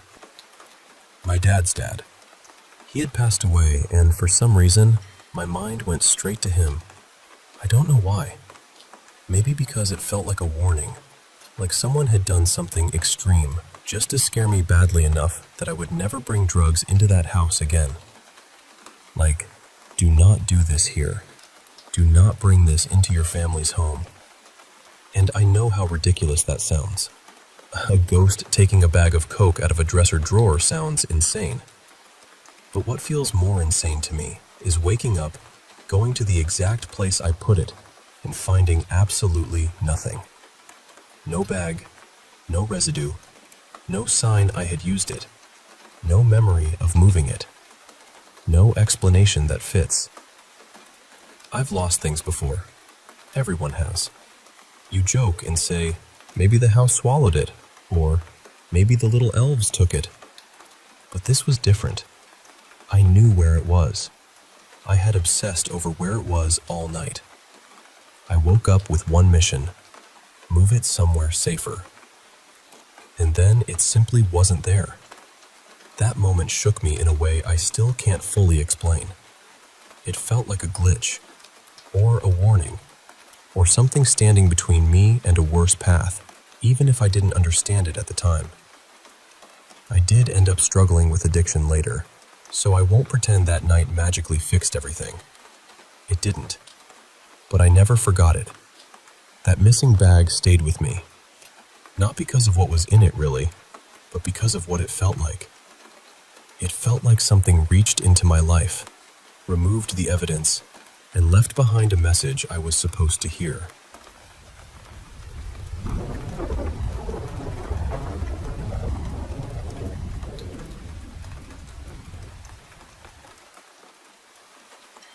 These things happened earlier this year, around the end of May, and honestly, I still think about them more than I'd like to. One night, my parents decided to play with a Ouija board. They had both been drinking, and before anyone judges them, they're good parents. It wasn't some wild, careless thing. I think my mom was just hurting. My grandfather passed away 3 years ago, and it hit her really hard. She's still grieving him. So I think the board was her way of trying to reach him, even if it was desperate. We'd already had strange things happen in our home before that. My little brother Milo, who was almost 7 at the time, had woken up more than once saying he'd seen a scary man. He had recently gotten his own room after my older sister moved out, but even before that, when he still slept in my parents' room, he used to talk about seeing this dark figure. There was also this other presence we believed was a child. We'd see something small running from the hallway toward my room, then back again. It never came into my room. It just ran back and forth, almost like it was lost. My mom's cousin is sensitive to spirits, kind of a medium, and she once said there were 3 spirits in our home. One was my grandfather. One was a darker spirit, like an old man. And the last was the child. So I think when my parents heard that, It gave my mom a little hope. Maybe she thought she could reach her dad. That night, they made their own homemade Ouija board. They planned to burn it afterward, but they forgot. They also forgot the biggest rule, which is saying goodbye before ending it. I know, not exactly their finest moment. About a week later, I had this nightmare. It took place inside our home. In the dream, I was protecting two children I didn't recognize. There was this awful scream all around us, this loud, terrified sound that felt like it was getting closer and closer. I held on to the kids while the lights in the house went out one by one. The scream kept coming nearer until it felt like it was right there. That's when I woke up. A couple of days after that, my mom had her own experience. She woke up in the middle of the night because the TV was on. The screen was bright blue, and it was playing this strange melody she'd never heard before. Everyone else was asleep. Nobody else woke up. And it never happened again. Then, for a little while, everything went quiet. But about a month later, we all saw something. It was the middle of the day, and we were all sitting in the living room talking. My brother had left a toy blaster on a shelf. Out of nowhere, it flew off the shelf, traveled a few feet through the air, and hit the floor. It didn't fall. It looked like it had been thrown. And it was thrown right toward us. We all just stared at it. Weirdly, nobody screamed. We were more shocked than scared. A little too stunned to know what to do, honestly. So after a minute, we just kept talking, because what are you even supposed to say after a toy gets launched across the room by nothing? Everyone in my family has had paranormal experiences. My sister has this old doll from my grandmother that moves on its own sometimes, though it never really bothers anyone. My dad's side of the family has a history of intense paranormal stuff, and he believes something follows him. My mom has had experiences too. But me? I'd never had anything happen to me directly. Until it finally did. And I nearly lost my soul through my kneecaps. I was sitting in my sister's old room, which had become my brother's room. My sister had gone to the bathroom and was taking forever. We have 3 dogs, 2 big mixed breeds and 1 tiny little one, and one of the bigger dogs was in the room with me. I was just scrolling on TikTok, waiting for my sister to come back because we'd been in the middle of a conversation. Then both me and the dog saw it. From the corner of my eye, I noticed something standing near the doorway, watching me. I snapped my head toward it, and it quickly pulled back behind the wall. My dog was staring in the exact same direction. His ears were up, and he looked curious, not aggressive. He kept staring at the door for a while after that. Whatever I saw was white, maybe around 5'5", with these large, almost transparent-looking eyes. It looked like it was peeking at me, hiding, but curious. And because apparently I would be the first person to die in a horror movie, I didn't immediately run. I convinced myself it was my sister trying to prank me, so I laughed a little and said, "I saw you." Then I waited for her to come out. She didn't. I sat there for maybe 10 minutes, expecting her to give up the joke. Eventually, I got annoyed and walked over to the spot where I'd seen the thing disappear. There was nothing there, and the layout makes it hard for someone to sneak away without being seen. If someone had actually been hiding there and tried to run off, I would have seen them. That's when I started panicking. I ran to the bathroom and asked my sister, "Have you been in there this whole time?" She said, "Yeah, I'll be right out." When she came out, she was wearing all black and her hair was up in a bun. So it couldn't have been her. The thing I saw had been completely white. I told her what happened, and she freaked out too. Then we told our parents, basically saying, "You really should have ended that game properly." After that, little things kept happening. Nothing massive, but enough to keep everyone uneasy. One night, when I was trying to sleep, I heard heavy breathing right beside my ear. I turned on every light in my room and stayed awake for the rest of the night. Eventually, things calm down again. The little childlike spirit still seems to be around. My dad sometimes sees it when he's watching TV in the living room, but for the most part, it's quiet now. Still, the thought of that white thing watching me from the doorway in the dark absolutely terrifies me. My parents did use the board one more time after all of that. They said they fixed it because they said goodbye properly this time. So I guess now I just have to wait and see if that thing ever comes back. Preferably not while staring at me. And definitely not while breathing in my ear.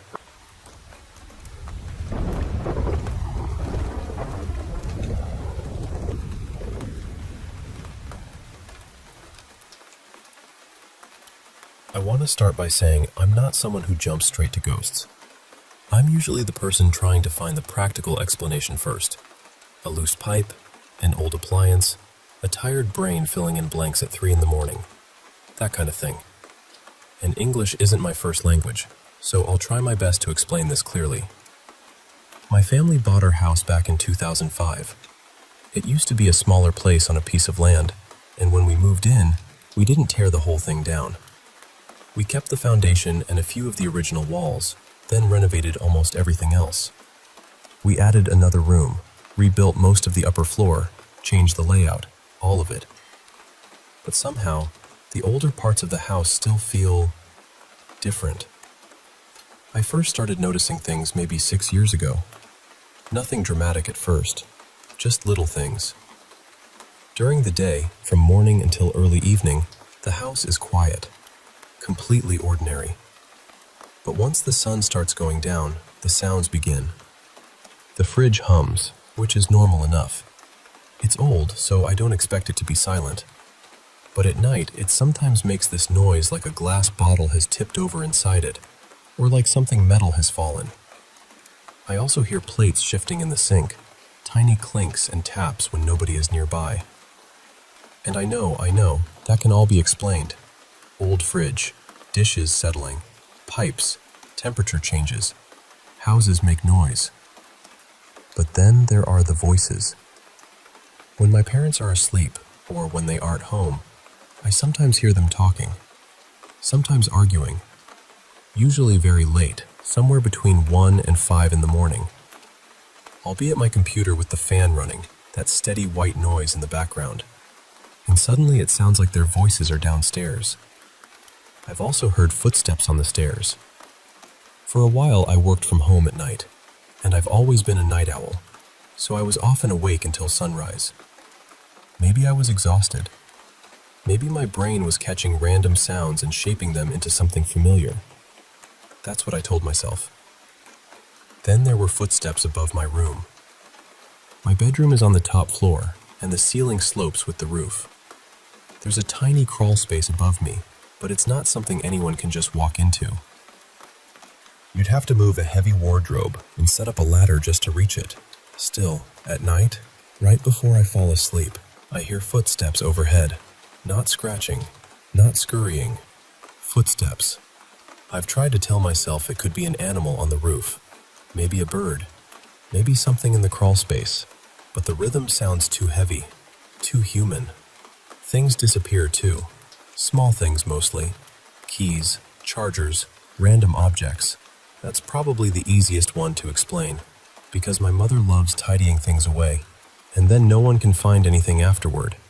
But there have been times she swears she never touched the missing item. The bigger things started happening after I met my girlfriend, Mira, about 2 years ago.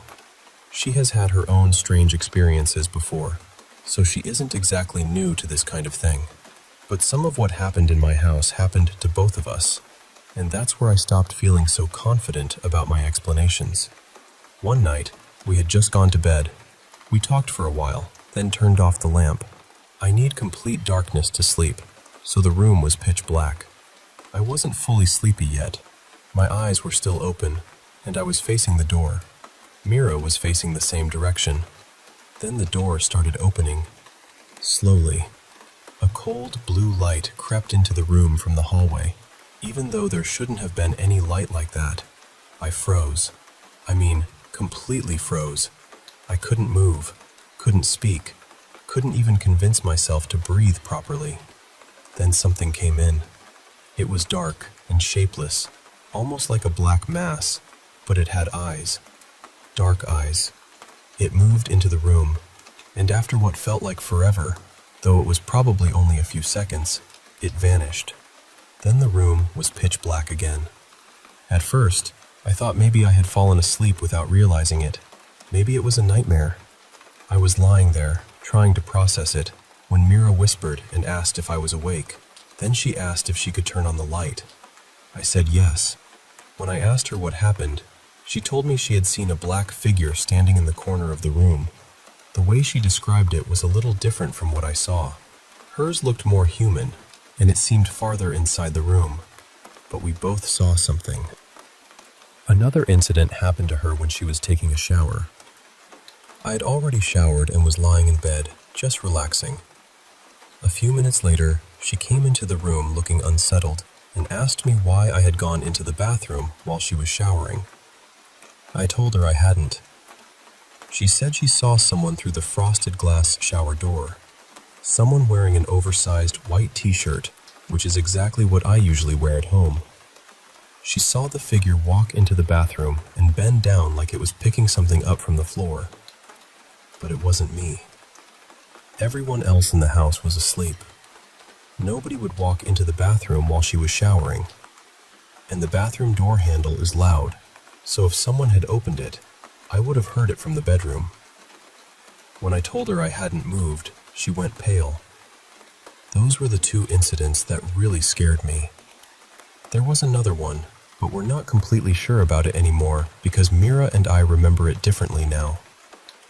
She once had a nightmare about a woman with glowing red eyes. She woke up frightened in the middle of the night and tried to wake me up or move closer to me. I was in a very deep sleep. While she was trying to wake me, she saw a dark man wearing a hat standing there, looking at her. Then he disappeared. She told me about it the next morning. But now, months later, she remembers it more like a dream. And honestly, maybe it was. Maybe it was just a vivid nightmare bleeding into waking up. Mira has also dabbled a little in occult things, and she once made me a protection charm. It broke after about a week. But to be fair, I kept it in my bag, so it easily could have broken from being knocked around. Lately, though, the house feels heavier. I don't really know how else to describe it. Darker, maybe. Not physically darker, but the mood of the place feels different, like the air has become thicker in the corners. Maybe I'm imagining it. Maybe I'm paranoid. Maybe I've watched too many scary videos. But some of these things happened before I ever started watching horror content. So I keep coming back to the same question. Is there a normal explanation for all of this? Or is something actually in this house with us?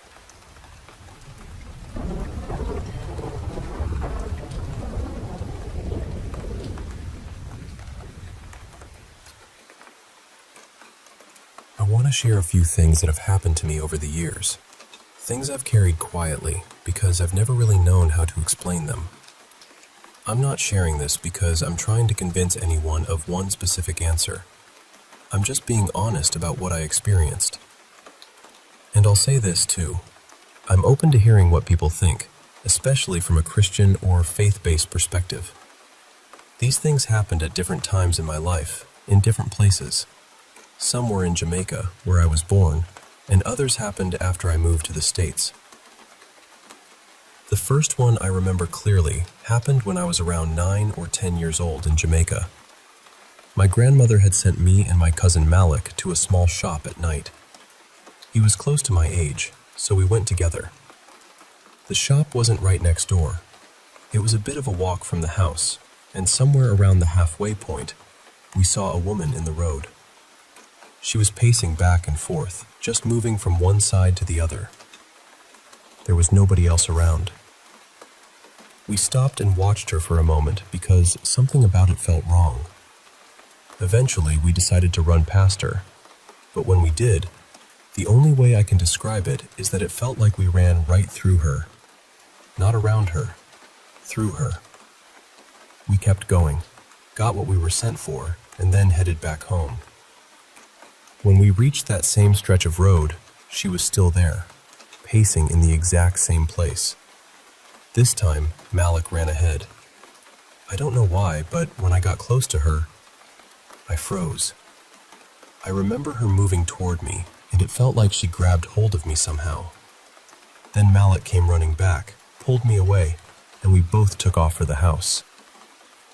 When we told my grandmother what happened, she didn't react like we expected. She said people in the area had seen that woman before, and that the woman had died somewhere nearby. Another thing happened when I was younger, also in Jamaica. It was early in the morning, probably around 5 o'clock, and everyone woke up because one of our pigs was squealing loudly. We all went out onto the veranda to see what was going on. The pig was running around the house in circles, over and over again. It wasn't running toward anything or away from anything that we could see. It was just circling the house non-stop, making that loud, panicked sound. The whole family saw it. I honestly don't remember how it ended, but I remember the feeling of it. It didn't feel normal. It felt like something had frightened that animal in a way none of us could understand. Years later, when I was around 18, I had already moved to the US, but I went back to Jamaica to visit family. On the first night there, I lay down in a back room to rest. I had only closed my eyes for maybe a minute. Then I opened them, and there was a man directly over me. Face to face, looking straight at me. I screamed so loud that I woke everyone in the house. When I told them what I saw, they didn't seem shocked. That actually made it feel even stranger. They said something like, "It happens. They don't know who you are." I've never forgotten that. Another experience happened in the US, in a house where other family members had also talked about strange things happening. One night, I woke up and immediately saw a man standing in the hallway. We looked right at each other. He didn't speak. I didn't speak either. He just stood there staring at me while I lay there staring back. It felt like it lasted maybe half a minute, maybe longer. Then he turned around and walked away down the hall. The strangest part is that I went back to sleep afterward, but the next morning it really hit me. I kept asking myself, what did I actually see? There was another incident in Jamaica at a relative's house. Behind the property, there was a graveyard. One early morning, sometime between 3 and 5, something came running through the hallway. As it moved, it hit every door in a row. Boom, boom, boom, boom. There were several rooms along that hallway, maybe 5 or so, and every door got hit one after another, fast and hard. Everyone woke up at the same time. We all opened our doors and looked out, confused, trying to figure out what had just happened. Nobody saw anything, but every single one of us heard it clearly. Another time, I was working security at a senior living property in the US. Before going inside, I decided to rest in my car for a bit. At some point, I woke up and saw a man standing right outside my car window. He was looking directly at me, and his face looked angry. Not just serious, angry. We locked eyes. He didn't say a word. Then, right in front of me, he disappeared. At the time, for some reason, I just closed my eyes and went back to sleep. Later on, when I thought about it, I realized how unsettling that really was. And beyond those specific stories, there have been other moments too. I've woken up and seen shadows. I've seen figures I couldn't fully make out. I've had quick visual encounters where something seems to be there, and then it's gone almost immediately. It doesn't happen all the time. It's not constant. But it has happened enough throughout my life that I can't just ignore it. I've also had moments where I wake up suddenly with intense fear, feeling like something is wrong, even when I can't see anything in the room. So I'm sharing all of this because I want to know if anyone else has experienced anything similar. And if anyone has insight, especially from a faith-based point of view, I'd genuinely be open to hearing it.